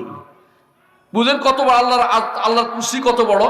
আল্লাহর কুরসির চেয়ে বড় হয়েছে আরশ, এত বড় যে আরশের সামনে কুরসি হচ্ছে একটা ফেলে রাখা ছোট্ট একটা খণ্ড, জমিন খণ্ড যেন পড়ে আছে, এরকম একটা জিনিস হচ্ছে কি কুরসি। আরশ কত বড় আল্লাহ ছাড়া কেউ জানে না। সুতরাং আল্লাহ তাআলা হচ্ছেন সম্পূর্ণ কত বড়, এইটা আপনি ধারণ করবেন মনের ভিতরে। এই জন্য কখন আপনি বলেন সুবহানা রাব্বিয়াল আযীম, সুবহানা রাব্বিয়াল আযীম, আযীম যখন বলেন তখন বলবেন যে আমি অতি ক্ষুদ্র, আমার রব কত বড়, আমার মতো সিনে ফুটেরে যদি তিনি না মানে যদি কোনো জান্নাত না দেয়, তার কোনো ক্ষতি হবে? কিচ্ছু ক্ষতি হবে না, কিন্তু আমি বরবাদ হয়ে যাব। দয়া করে আল্লাহ আমাকে আপনি ক্ষমা করুন। আল্লাহুম্মা গফিরলি বলতে থাকেন, আল্লাহ বলতে থাকেন। কেন কেন বলেন? কেন আমি আমার আর কিছু নাই, আপনি যদি ক্ষমা না করেন। আযীম, তিনি আলী। যখন এই আয়াত নাযিল হলো সুবহানা রাব্বি ফাসাব্বিহ বিসমি রাব্বিকাল আযীম, রাসূলুল্লাহ সাল্লাল্লাহু আলাইহি ওয়াসাল্লাম বললেন যে এইটাকে তোমরা রুকুর মধ্যে রাখো। এরপর যখন নাযিল হলো যে সাব্বিহ ইসমা রাব্বিকাল আ'লা, তখন আমার নবী বলেন যে এটাকে সাজদার মধ্যে রাখো। কারণ আ'লা থেকে সবচেয়ে উপরে, একদিকে তিনি সবচেয়ে উপরে, আরেকদিকে তিনি সবচেয়ে বড়। এই দুটো একসাথে আসছে একটা আয়াতের মধ্যে। কে বলতে পারবেন সেটা? আয়াতুল কুরসি, ওয়া হুয়াল আলিয়্যুল আযীম। এই জন্য আয়াতুল কুরসি যে ব্যক্তি পড়বে, অর্থ বুঝে পড়বে, বিশ্বাস করুন ঈমান না আনে থাকতে পারবে না। আল্লাহর গুণ বর্ণনা করা হয়েছে, আল্লাহর সত্তার কথা, আল্লাহর সত্তা জাতের কথা বর্ণনা করা হয়েছে। ওয়া হুয়াল আলিয়্যুল আযীম করে যদি কোনো এরপরে মরে যায়, আমার নবী কি বলছেন? জান্নাতে যাবে। কারণ তার আকীদা শুদ্ধ হয়েছে আল্লাহ সম্পর্কে, আল্লাহর জাত সম্পর্কে, আল্লাহর সিফাত সম্পর্কে, আল্লাহর নাম সম্পর্কে, আল্লাহর গুণ সম্পর্কে, আল্লাহর ব্যাপারে, কর্তব্যের ব্যাপারে সব শুদ্ধ হয়েছে। এই জন্য জান্নাতে চলে যাবে। সুবহানাল্লাহ। তাওহীদ যদি কেউ পালন করে জান্নাতে না যেতে পারবে না, জান্নাত যাবেই যাবে। সুতরাং তাওহীদের কথাই যতগুলি আয়াতের আপনি পাবেন যে যেগুলি অতিরিক্ত ফজিলত পাচ্ছেন কোরআনের, সবগুলির এই কারণে যে এগুলির মধ্যে কি আছে? আল্লাহর তাওহীদের ঘোষণা আছে। এতক্ষণ যেটা বললাম একটা কথা বলছি, সেটা কি? আল্লাহ তাআলা সবচেয়ে উপরে, আল্লাহ তাআলা সবচেয়ে বড়, আল্লাহ তাআলা অনন্য, তার মতো কোনো কিছু নাই। আল্লাহ তাআলা তিনি অমুখাপেক্ষী, সবাই তার মুখাপেক্ষী। আল্লাহ তাআলার মতো কোনো কিছু নাই। এই 5টা জিনিস যদি কোনো আপনি বিশ্বাস করেন, আল্লাহকে চিনতে পারলেন। আল্লাহকে চিনতে চান তো? আল্লাহকে চিনতে হইতে হবে। যে ব্যক্তি এটি একটা কম বুঝে আল্লাহকে চিনে নাই, ওই মারিফতের দরবার খুলে লাভ হবে না। মারিফতের দরবার করে লাভ হবে না। মারিফত দরবারে পাওয়া যায় না। মারিফত পেতে হলে কোরআন এবং সুন্নাহ পড়তে হবে। আমার আল্লাহ কি বলেছেন জানতে হবে, আমার নবী কি বলেছেন জানতে হবে। যে ব্যক্তি এই দুইটার মধ্যে জানার ক্ষেত্রে মাথার ভিতরে কিলবিল করে শয়তানি, যে এটা বললে কি হবে, এটা বললে তো এই হয়ে গেল, সেই ব্যক্তি কোনোদিনই আল্লাহর মারিফত হাসিল করতে পারবে না। কথা কি বুঝছেন? আল্লাহর মারিফত কেমনে হাসিল জানা গেছে, একটা বলছি, বাকি রয়েছে আল্লাহর। দ্বিতীয় হচ্ছে আল্লাহর কর্ম জানতে হবে। আল্লাহ তাআলার কর্ম কি, আল্লাহর কাজ কি, আল্লাহ কি করেছেন। আল্লাহ আমাকে সৃষ্টি করছেন না? আমার মালিক কে? আল্লাহ। আমাকে রিজিক দেয় কে? আল্লাহ। আমার সব কিছু অভাব অনটন কে মিটিয়ে দেয়? আল্লাহ। আমার না পোকা মাকড় পর্যন্ত, একটা পোকা মাকড় পর্যন্ত, একটা মধু পাখি মধু পর্যন্ত, একটা পিঁপড়া পর্যন্ত, সাগরের ভিতরে যে মাছগুলি বিশাল বিশাল এক একটা মাছ আছে, যে মাছ আপনাদের সবাইকে গিলে খেতে পারবে, এত বড় মাছও একটা আছে সাগরের নিচে, ওইগুলির খাবারের ব্যবস্থা কে করে? আমার আল্লাহ করে। তাহলে যে আল্লাহ সমস্ত, তিনি সবকিছুর স্রষ্টা, সবকিছুর মালিক, সবকিছুর পরিচালক, সেই আল্লাহ হচ্ছেন একমাত্র। তার এগুলি সবই তার কর্ম, সে আল্লাহর জন্য সেগুলি সাব্যস্ত করি। এর বাইরে যদি কাউকে বলেন যে গাউস আছে, কুতুব আছে, তাহলে আপনি মুশরিক, সহজ মুশরিক, কোনো কথা দরকার নেই, জাহান্নামে যাওয়ার জন্য যথেষ্ট। কেউ যদি মনে করে গাউস আছে, গাউস নামে কিছু যদি থাকতো, কোরআনে হাদিসে থাকতো শব্দ, এটা আছে কিনা কোরআন হাদিসে আছে? নাই।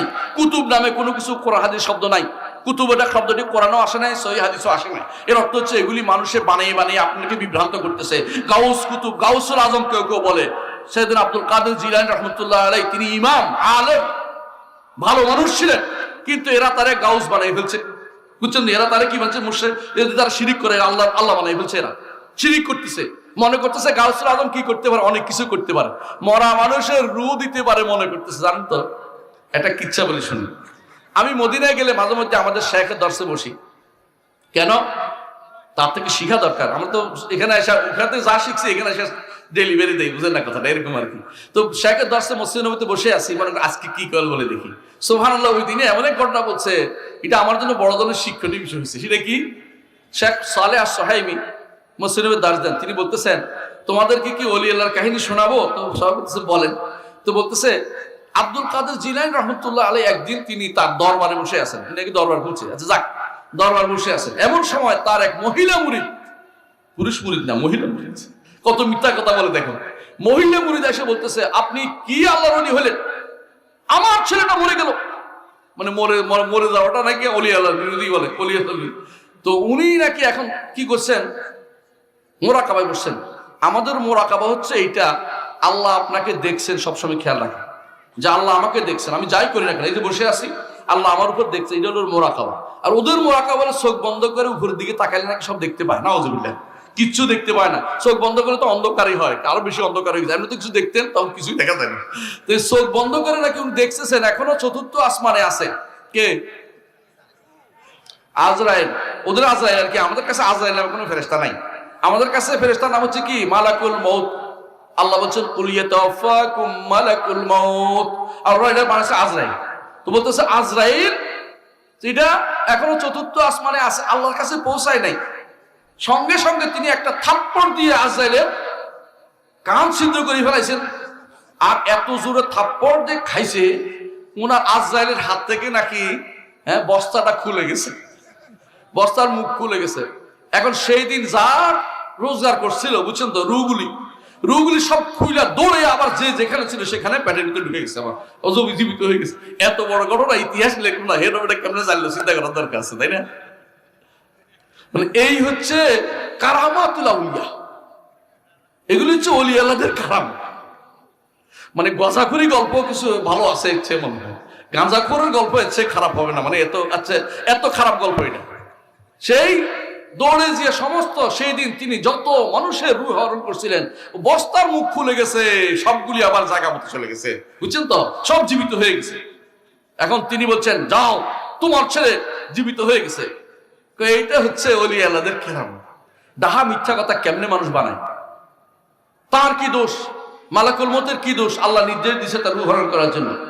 ওলি আল্লাহ কি রূহ ফেরত দিতে পারে? কোনদিন পারে না। আমার নবী মুহাম্মদুর রাসূলুল্লাহ সাল্লাল্লাহু আলাইহি ওয়াসাল্লাম তার জীবদ্দশায় তার 7 জন সন্তানের মধ্যে 6 জন মারা গেছে। কেউ কি স্যার তার ছেলে মরে যায়? রাসূল ইচ্ছা কোন আল্লাহর কাছে বলেন নাই তো আল্লাহ কেন কিভাবে আমার ছেলে গেল, নিয়ে আসলাম, বলতে পারে নাউজুবিল্লাহ। আর সেখানে আব্দুল কাদের জিলানী সব পারে। এরা যারা মনে করে গাউস তো উদ্ধারকারী, মহা উদ্ধারকারী হচ্ছে গাউসে আজম, তারা শিরিক করতেছে। এরা মনে করে কি জগতের উপরে এক ব্যক্তি আছে, তার নাম গাউস, সেই ব্যক্তি নিয়ন্ত্রণ করতে জগৎকে। এখানে কোনো বন্যা হলে সে নিয়ন্ত্রণ করে, ওখানে এটা হলে নিয়ন্ত্রণ করে। কেউ কেউ মনে করে ডুব দিয়া পানির নিচে নাকি কোনো ওলি আল্লাহ সাক্ষাৎ পাওয়া যায়। এই জাতীয় কথাগুলি সব শয়তানের উদ্দেশ্য, শয়তান বানাইছে বসে বসে, এগুলি শয়তানের আবিষ্কার। কেউ কেউ বলে কুতুব আছে, কুতুব বুঝেন? শহরের নাকি কুতুব পাওয়া যায়, শহরের কুতুব বুঝেন? শহরে যদি কোনো দেখবেন যে দরদাম বেড়ে গেছে, বুঝুন শহর কুতুব গরম হয়ে গেছে, দরদাম কমছে, শহর কুতুব ঠান্ডা হয়ে গেছে। এদের নিকট এরকম হচ্ছে কুতুবনামা। এই জাতীয় বিশ্বাস যারা করবে আল্লাহর কর্মের সাথে শিরিক করছে। জগৎকে পরিচালনা করে আল্লাহ, জগতের স্রষ্টা তিনি, মালিক তিনি, রিজিক দাতা তিনি, জীবন দাতা তিনি, মৃত্যু দাতা তিনি, জগতের সবকিছুর পরিচালক তিনি, নির্দেশ দাতা তিনি। এবং জগৎকে, সূর্যকে পশ্চিম দিকে ডুবার জন্য কে নির্দেশ দিছে? আল্লাহ। পূর্ব দিকে উঠার জন্য কে নির্দেশ দিছে? আল্লাহ। এই প্রত্যেকটি জিনিস জগতে সবকিছু পরিচালনা করে কে? আল্লাহ। কোনো সাহায্যকারী তার লাগে না, কোনো সাহায্যকারী তার লাগে না। যে ব্যক্তি মনে করবে যে দুনিয়ার বুকে তার প্রতিনিধি আছে গাউস কুতুবরা এবং তথাকথিত ওকাবা, নোকাবা, ওজাদা, তমুকরা তারা পার করতেছে, সেই ব্যক্তি মুশরিক এবং বড় ধরনের মুশরিক, আল্লাহর রুবুবিয়তে শিরিক করছে। দুই জিনিসে যে ব্যক্তি মনে করবে সত্তাতে একটা শিরিক হয়, আর এখন যারা মনে করবে যে আল্লাহর কর্ম কারো অধিকারের ভিতরে আছে, সেই ব্যক্তি মুশরিক। জগৎ পরিচালনার ভার কোনো ব্যক্তিকে দেওয়া হয়েছে, সে ব্যক্তি মুশরিক, কোনো সন্দেহ নেই। এতক্ষণ যা বলেছি, দুইটা কথা বলেছি, তাহলে এই দুইটার নাম হচ্ছে আল্লাহকে রব মানা, আল্লাহকে রব মানা বুঝছেন তো? ইন্নাল্লাযীনা ক্বালু রাব্বুনাল্লাহ সুম্মা ইসতাকামু তাতানাজ্জালু আলাইহিমুল মালাঈকাতু আল্লা তাখাফু ওয়া লা তাহজানু ওয়া আবশিরু বিল জান্নাতিল্লাতী কুনতুম তুআদুন। আল্লাহকে রব মানার পরেই আরেকটা লাগবে, ইস্তেকামত লাগবে। আল্লাহকে রব মানছি করে কিছু করলে না তা নয়, ইবাদত চালিয়ে যেতে হবে মৃত্যু পর্যন্ত। তাহলে মৃত্যুর সময় ফেরেশতা আপনার জন্য সুসংবাদ নিয়ে আসবে যে কোনো ভয় পেও না, তোমার জন্য জান্নাতের সুসংবাদ নিয়ে আসছি। তাহলে বোঝা গেল যে আল্লাহকে যদি রব মেনে থাকেন তাহলে আল্লাহর ইবাদত করে যেতে হবে। 2 নম্বরের জন্য হচ্ছে তাই নাম হচ্ছে তাওহীদুল উলুহিয়া, যে আল্লাহ আপনাকে সৃষ্টি করেছেন, যে আল্লাহ আপনাকে রিজিক দেন, যে আল্লাহ আপনাকে এটা করে সব উপর থেকে আসে, এটা নাম রব। আপনার জন্ম মৃত্যু সব অর্ডার কোথা থেকে আসে? উপর থেকে আসে। আপনার পরিচালনাও কোথা থেকে আসে? উপর থেকে। রিজিক কোথা থেকে? উপর থেকে আসে। আপনাকে জীবন কে দেয়? আল্লাহ উপর থেকে আসে। এগুলি সব হচ্ছে কি রুবুবিয়ত বা রব প্রতিপালন। তিনি প্রতিপালন, তিনি একমাত্র আমার রব। এই কথা যে ব্যক্তি মেনে নিবে সে ব্যক্তি আল্লাহকে রব মানছে। এইটা আরবের মুশরিকরা অনেকেই মানতো। সমস্যা কি ছিল? একমাত্র আল্লাহর ইবাদত করতো না, আল্লাহর ইবাদত করতো আর অন্যদের ইবাদত করতো। এই জন্য আল্লাহর ইবাদত হয় নাই। এরা কি করতো? আল্লাহর ইবাদত করতো। আবু জাহাল কাবা ধরে কাঁদে। আবু জাহাল হজ করতো। আবু জাহাল আলহাজ ছিল, কিন্তু ঈমানদার নয়, কাফের, জান্নাতে যেতে পারবে না। কারণ তার ঈমানের আরো বাকি অংশ রয়েছে, তাওহীদের আরো 2টা অংশ রয়ে গেছে, ওই 2টা অংশ তার ছিল না। তৃতীয় অংশ কি? একমাত্র আল্লাহর ইবাদত করতে হবে। দ্বিতীয় অংশ, আল্লাহ ছাড়া কারো ইবাদত করতে পারবো না। আমি যখন কিছু চাইবো কার কাছে চাইবো? আল্লাহর কাছে। আমি যখন দোয়া করব কার কাছে দোয়া করব? আল্লাহর কাছে। আমি যখন তওবা করব কার কাছে তওবা করব? আল্লাহর কাছে। কথা কি বুঝেন কিনা? আমি যখন আমার বিপদ আপদে উদ্ধার চাইবো আল্লাহর কাছে চাইবো। আমি যখন সাহায্য চাইবো আল্লাহর কাছে, আশ্রয় চাইলে আল্লাহর কাছে, আমি উদ্ধার কামনা করবো আল্লাহর কাছে। আমি যখন ভালোবাসবো সবচেয়ে বেশি ভালোবাসবো কাকে? আল্লাহকে। আমি যখন ভয় করব সবচেয়ে বেশি ভয় কাকে করব? আল্লাহকে। আমি যখন আশা করব সবচেয়ে বেশি কাকে আশা করব? আল্লাহর কাছে। আমি যখন তাওয়াক্কুল করব, ভরসা করব, একমাত্র আল্লাহর উপর ভরসা করব, অন্য কারো উপরে সামান্য এক বিন্দুও ভরসা করতে পারবো না। এইটা যে ব্যক্তি মেনে নিয়েছে সেই ব্যক্তি আল্লাহর ইবাদত করছে। আর যে ব্যক্তি মনে করে আল্লাহর উপর ভরসা আর আপনার উপর ভরসা, সেই ব্যক্তি মুশরিক। আর বলতে কিছু হবে না। ভরসা কার উপর হবে? একমাত্র আল্লাহর উপরে। আল্লাহ ছাড়া কারো উপরে ভরসা করা যায় না। কেউ যদি বলে যে এবারের ভরসা অমুক মার্কার উপরে, সে ব্যক্তি মুশরিক। কোন মার্কার উপরে ভরসা চলবে না। ভরসা কার উপর হবে? সবসময় ইমানদার একমাত্র আল্লাহর উপর ভরসা করবে। যেই ব্যক্তি একমাত্র আল্লাহর উপর ভরসা করে দুনিয়াতে যে চলে যাবে, সেই ব্যক্তির ব্যাপারে একটা সুসংবাদ হচ্ছে, মুহাম্মদুর রাসূলুল্লাহ সাল্লাল্লাহু আলাইহি ওয়াসাল্লাম বলেছেন, তাকে আল্লাহ তাআলা আরশের নিচে ছায়া দিবেন। তাকে আল্লাহ তাআলা বিনা হিসাবে জান্নাত দিবেন। তাকে আল্লাহ তাআলা বিনা হিসাবে জান্নাত দিবেন। 70,000 অন্তর্ভুক্ত হবে যারা বিনা হিসাবে জান্নাত যাবে। এদের মধ্যে ওই ব্যক্তি, যে ব্যক্তি একমাত্র আল্লাহর উপর ভরসা করে চলে। আল্লাহর ভরসার বিরোধী কি? মানুষের কাছে এটা চাই, এটা করে না। হ্যাঁ, আরটা কি? ফু দেন, এটা করে না। বুঝলেন তো? আর আমাকে এই ওষুধ দেন, ওইটা খাই মরে যাচ্ছি, এটা না, ওইটা দেন, এগুলি কিছু করে আল্লাহর ভরসা করে। হ্যাঁ, ওষুধ খাওয়া যায়, কিন্তু এমন নিরাশ হয়ে যায় না। সেই ব্যক্তি যদি একমাত্র আল্লাহর উপর ভরসা করে সারা জীবন চলতে পারেন, কবরের কাছে কিছু চায় না, মাজারের কাছে চায় না, কোনো ব্যক্তির কাছে পাগল হয়ে চায় না, ওই ব্যক্তিগুলি আর সেদিন জান্নাতে বিনা হিসেবে যাবে বলে আমার নবী মুহাম্মদুর রাসূলুল্লাহ সাল্লাল্লাহু আলাইহি ওয়াসাল্লাম ঘোষণা করেছেন। এই জন্য আপনার জীবনে যত কিছু চাওয়া কার কাছে চাইবেন? আল্লাহর কাছে। সাহায্য চাইলে আল্লাহর কাছে, ইবাদত করলে আল্লাহ করবেন, কারো ইবাদত করবেন না। সিজদা করলে আল্লাহর জন্য, রুকু করলে আল্লাহর জন্য। কবরে একটা সিজদা দিলে আল্লাহর ইবাদত হবে না। শিরিক হওয়ার জন্য বেশি কিছু লাগে না। তাওহীদ হওয়ার জন্য এখনো যা বলছি আরো বাকি রয়েছে, ওইগুলো লাগবে। 2টা বলছি মাত্র। একটা কি? প্রথম হচ্ছে আল্লাহর সত্তা, আল্লাহকে এক মানতে হবে, তাই না? আল্লাহকে কিভাবে সত্তা এক মানতে হবে এটা বলছি। 5টা জিনিসের কথা বলছি। আর 2 নম্বর বলছি আল্লাহর কর্মে আল্লাহকে এক মানতে হবে। কর্ম বুঝছেন তো? যে আল্লাহ সবকিছু করে, দুনিয়ার কেউ কিছু করে না। দুনিয়াতে আমার যা আছে কে দিয়েছে? আল্লাহ দিয়েছে। ওয়ামা বিকুম মিন নি'মাতিন ফামিনাল্লাহ, তোমাদের যত নেয়ামত তা আল্লাহই দিয়েছেন। আমার চোখ কে দিয়েছেন? আল্লাহ। আমার জীবন কে দিয়েছেন? আল্লাহ। আমাদের সন্তান সন্ততি কে দিয়েছেন? আল্লাহ। আমাকে ওই ধনী ধন সম্পদ কে দিয়েছেন? আল্লাহ। আমাকে নয়, শুধু দুনিয়া সৃষ্টিকুল সবাইকে যে দিয়েছেন তিনি কে? আল্লাহ। এইটা হচ্ছে 2টা মিলে হচ্ছে রুবুবিয়ত। আর আমি আল্লাহর জন্য করব, এটা কি? আমি আল্লাহর ইবাদত করব, আল্লাহর কাছে চাইবো, আল্লাহকে ভয় করব, আল্লাহর উপর তাওয়াক্কুল করব, আমার থেকে উপরের দিকে যেটা যাবে এটার নাম উলুহিয়ত বা ইবাদত। কথা কি বুঝছেন? দুটো বুঝে আসছে? এখন যদি আমি জিজ্ঞাসা করি, আপনি দেখি পারেন কিনা।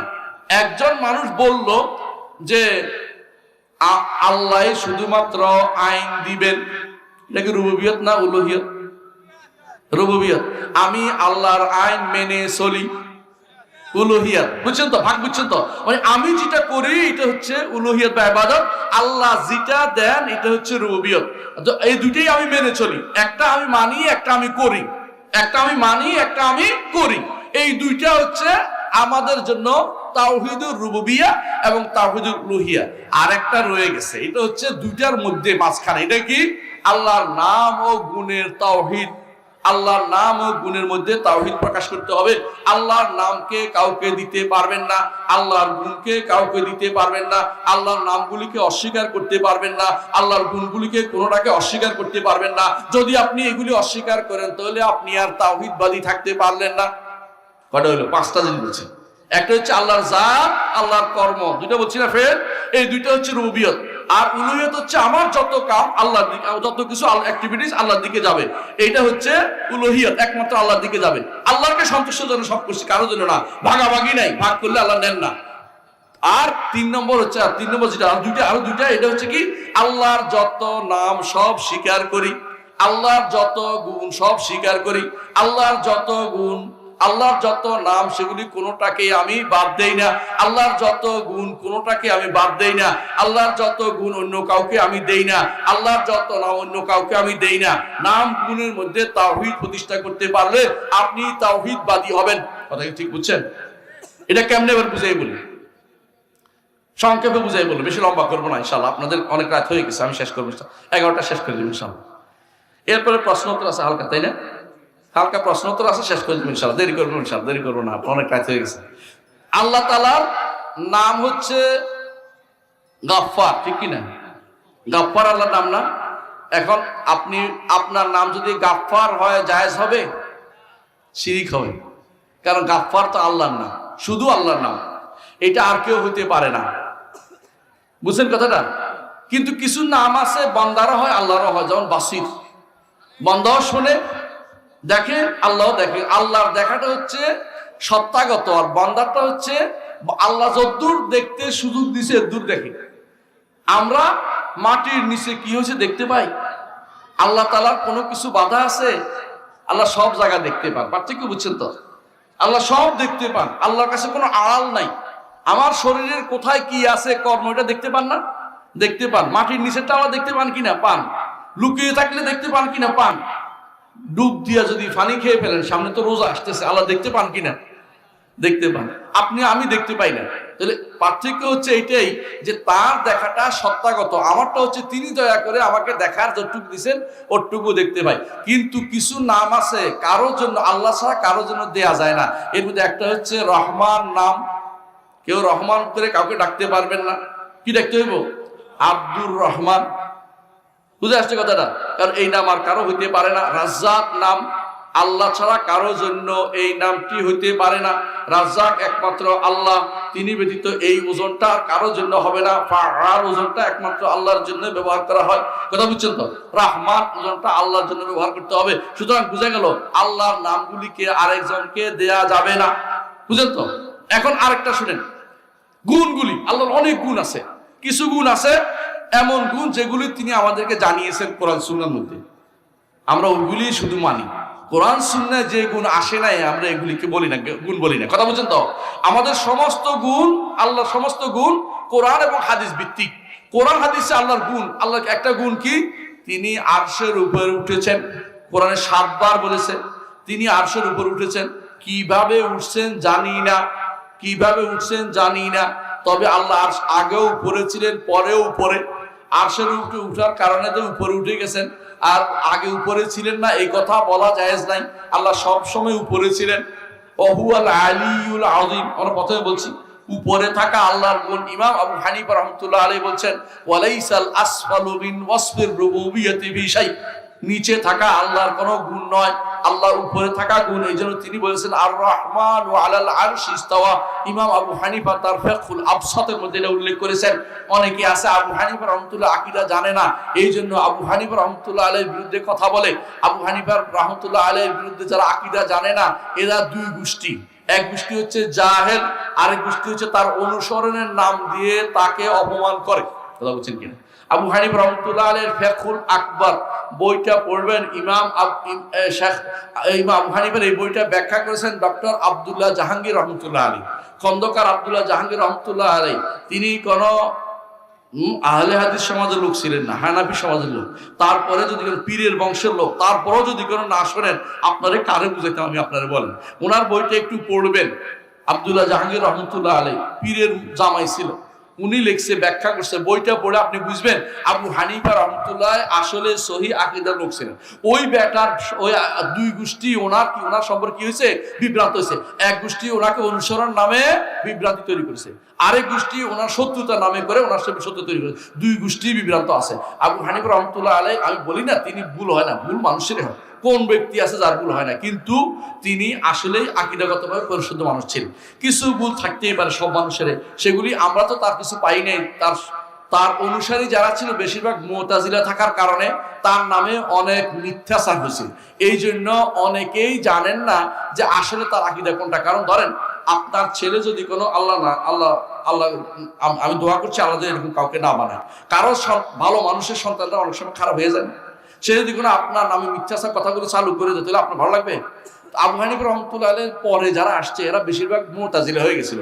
মুতাজিলা ফেরকার লোকেরা, তার ছাত্রদের মধ্যে ইমা কারখি যে ছিল মুতাজিলা ছিল, তারপরে আরো আবু যায়েদ টাবুসি সহ এইখানে অনেকগুলো লোক ছিল যারা ঈসা ইবনে আবান, আপনারা জানেন, যারা আলেম আছেন তারা বুঝবেন, এরা কিন্তু মুতাজিলা ছিল ওই সময়। তো এমনকি ইমাম আহমদকে যে 100টা করে পিটাইতো, নাম ছিল আহমদ ইবনে আবি দুয়াদ, সেও মুতাজিলা ছিল। কিন্তু হানাফি, তখনকার দিনে সে ছিল হানাফি চিফ অফ দা কি বলে বিচারপতি, কি বলে, হ্যাঁ, চিফ জাস্টিস ছিল। কারে মারছে? আহমদ ইবনে হাম্বলকে মারছে। কেন আহমদ ইবনে হাম্বল মুতাজিলা মত গ্রহণ করে না এই জন্য। আর ওই বেটা হানাফি ছিল। কেন? ফিকহের মধ্যে হানাফি ছিল, আকীদার মধ্যে মুতাজিলা। তো এরা কি করছে, আবু হানিফার নামে অনেক মিথ্যাচার করেছে। কিন্তু আবু হানিফা রাহমাতুল্লাহ আকীদা ততটুকু আমরা দেখেছি আলহামদুলিল্লাহ বেশিরভাগই আল্লাহ সম্পর্কে আকীদা তার কোনো সমস্যাতে ছিল না। কিন্তু এরা কি করছে, আল্লাহ সম্পর্কে আকীদার বিভ্রান্তি তৈরি করছে। কেউ যদি কেউ অস্বীকার করে, আমি এটা বলতে চাচ্ছিলাম, আল্লাহর গুণ যদি কেউ অস্বীকার করে, একটা গুণ অস্বীকার করছে, সে কাফের। আল্লাহর চেহারা আছে কিনা? চেহারা না থাকলে আপনি দেখবেন কি? হাসরের দিন দেখবেন কি? জান্নাতে দেখবেন কি? আল্লাহ তাআলা আরশের উপর থেকে ঘোষণা দিবেন, ইয়া আহলাল জান্নাতে আলা আযীদুকুম, হে জান্নাতীরা তোমাদেরকে কি আমি বাড়িয়ে দিব না? তখন জান্নাতে যারা যাব, ইনশাআল্লাহ যাব আমরা, ইনশাআল্লাহ আশাবাদী। আমরা বলবো, আর কি বাড়িয়ে দিবেন? আলাম তুবাইয়িদ উজুহানা, আপনি কি আমাদের চেহারা সুন্দর করে দেননি? আলাম তুদখিলনাল জান্নাহ, আপনি কি আমাদেরকে জান্নাতে প্রবেশ করাননি? আলাম তুনজিনা মিনান নার, আপনি কি আমাদেরকে জাহান্নাম থেকে বাঁচিয়ে দেননি? আমরা যা চাইছি তা পেয়েছি। লাকুম ফিহা মা তাশতাহি আনফুসুকুম, জান্নাতে যা চাই তা আমরা পেয়েছি। আমাদের মাথায় আর আসবে না কি দিতে পারে। মানে এমন সময় আপনার বাসায় যদি সব থাকে, আপনি বলেন যে আমার মাথায় আসতেছে না, কি নতুন করে কিনতে হবে। বুঝলেন আপনি কথাটা? আপনি জান্নাতে গেলে আপনি যখন সব পাবেন, আপনি বলছেন আর কি বাড়াইয়ে দিবেন? তখন আল্লাহ তাআলা বলবেন, আমি ওয়ালাদাইনা মাজিদ, সূরা কাফের মধ্যে আছে, আমার কাছে বাড়তি আছে। বাড়তিটা কি? তিনি তখন তার চেহারার নূর মুক্ত করবেন।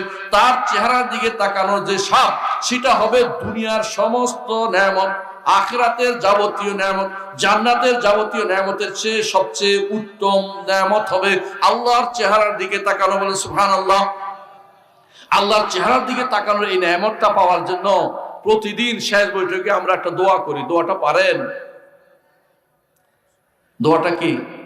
আসআলুকা ওয়া আসআলুকা লাজ্জাতান নাযরি ইলা ওয়াজহিকাল কারীম। প্রতিদিন শেষ বৈঠকে যারা হিসনুল মুসলিম গ্রন্থ আছে, শেষের মধ্যে দোয়াটা পড়বেন। শেষ বৈঠকে দোয়া না পারলে সালাতের পরে হলেও পড়বেন। আমি আল্লাহ আপনার কাছে চাই আপনার চেহারার দিকে তাকানোর যে স্বাদ, ওই স্বাদটা আমি পেতে চাই। আল্লাহ মিন গায়রে দররা মুদিররা, কোনো যেন ক্ষতি না হয়, ওয়ালা ফিতনাতিন মুদিল্লা, কোনো ফিতনাতে আমি পড়তে চাই না। আপনার চেহারা দেখার স্বাদ আমি পেতে চাই। এই চেহারা দেখার স্বাদ হচ্ছে ঈমানদারের সর্বোচ্চ কামনা, সর্বোচ্চ চাওয়া। এই জন্য রাসূলুল্লাহ সাল্লাল্লাহু আলাইহি ওয়াসাল্লাম বলেছেন, কেউ যদি তোমাদের কাছে আল্লাহর চেহারার বিনিময়ে কিছু চায় তাহলে তাকে অবশ্যই দিবে, কারণ সবচেয়ে বড় জিনিসের বিনিময় দেখার বিনিময়ে তোমার কাছে চাচ্ছে, তুমি দিয়ে হলো আল্লাহর চেহারাটা আগে দেখার ব্যবস্থাপনা করে নাও। এজন্য কেউ যদি বলে আমাকে আল্লাহর চেহারা দেখবেন আপনি, সুতরাং আল্লাহর চেহারা দেখবেন এই আশায় আপনি আমাকে কিছু দান করেন, তাহলে দিতে হয়। রাসূল বলেন, কেউ যদি আল্লাহর চেহারার ওসিলা দিয়ে, চেহারা দেখবারে ওসিলা তোমার কাছে চায় তাহলে ফেরত দিও না, তাকে তুমি দিও, কারণ এত বড় নেয়ামতের সুযোগ তোমাকে করে দিচ্ছে, তুমি তাকে দিও। কথা বলছেন কিনা? রাসূলুল্লাহ সাল্লাল্লাহু আলাইহি ওয়াসাল্লাম এরপরে আরো বলেছেন, আল্লাহর চেহারা, জান্নাত ছাড়া আল্লাহর চেহারা তোমরা আর কিছুতে রাজি হইও না, কারণ জান্নাতে না গেলে আল্লাহর চেহারা দেখার সুযোগ কেউ পাবে না। যে ব্যক্তি জান্নাতে যাবে শুধুমাত্র সেই ব্যক্তি আল্লাহর চেহারা দেখবে। আমাদের আশেপাশে মুরব্বীরা আছে না, হ্যাঁ, অনেকে রাগ করে আছে, আমি শুনছি, আমি অমুকের সমালোচনা তমুক সমালোচনা করি। আমি সমালোচনা কারো করি না, কিন্তু আল্লাহর যারা আকীদা নষ্ট হয়ে সমালোচনা না করলে আল্লাহ আমাদের ধরবেন। আমি যদি আপনার খুশি করার জন্য আমি বলি যে জি সূর্য পশ্চিম দিকে উঠে, এ কথা বললে ভালো হইব নাকি? ভাই আপনি এটা ভুল করেছেন, সূর্য কিন্তু পূব দিকে উঠে, এটা কি বলার দরকার না? নাকি ওনার খুশি করার দরকার? আমাকে বলেন তো। এরা কি বলে জানেন? আল্লাহকে দেখা যাবে না। হ্যাঁ, কেন? অনুভব করা যাবে, অনুভব করবে, অনুভব করবে, আল্লাহকে দেখবে না তারা। কারণ দুনিয়ার বুকে আল্লাহর চেহারা মানে নাই। ওদেরকে জিজ্ঞাসা করে আল্লাহর চেহারা আছে কিনা, অসম্ভব, দেহবাদী। আমার যেমন দেহবাদী কয়, কোরআন হাদিসের কথা বললে দেহবাদী, নাউযুবিল্লাহ। কথা বলছেন কিনা? এদের যদি বলেন যে আল্লাহর চেহারা দেখবেন কিনা জান্নাতে, বলে অনুভব করবো আর কি, মানে ওর দেখা চেহারা। যদি বলে চেহারা দেখছেন কিনা, বলে হ্যাঁ চেহারা তো, যদি বলে চেহারা দেখছেন বলে চেহারা তাহলে আছে। এখন বলে না না চেহারা নাই, তো কি অনুভব করবে? আচ্ছা, তো চেহারা কোন দিকে দেখবেন? আমরা কোন দিকে দেখবো? উপরের দিকে। কারণ আরশ কোথায়? আরশ উপরে। কিসের? জান্নাতে। জান্নাত হচ্ছে আরশের নিচে, জান্নাত হচ্ছে আরশের নিচে, ফেরদাউস হচ্ছে আরশের নিচে। কাউসার, জান্নাতের যে নাহারগুলো কোত্থেকে আসবে জানেন? আরশের নিচ থেকে প্রবাহিত হয়ে আসবে, জান্নাতের ভিতরে আসবে। বিশাল জান্নাত, ওই জান্নাতে যে নাহার আসবে এটা আরশের নিচ থেকে আসবে। হাদিসে আসছে মিনহা তাতাফাজ্জারু আনহারুল জান্নাহ, ওখান থেকে আরশের মিনহু তাতাফাজ্জারু, আরশ থেকে নিচ থেকে জান্নাতের ভিতরে কাউসার আসবে। এই কাউসারের মালিক কে? মুহাম্মদুর রাসূলুল্লাহ সাল্লাল্লাহু আলাইহি ওয়াসাল্লাম। এই কাউসার আসবে উপর দিক থেকে। আল্লাহ তাআলা উপর দিক থেকে বলবেন যে তোমরা কি আমার কাছে কিছু চাও কিনা, তোমাদের কিছু চাওয়ার আছে কিনা।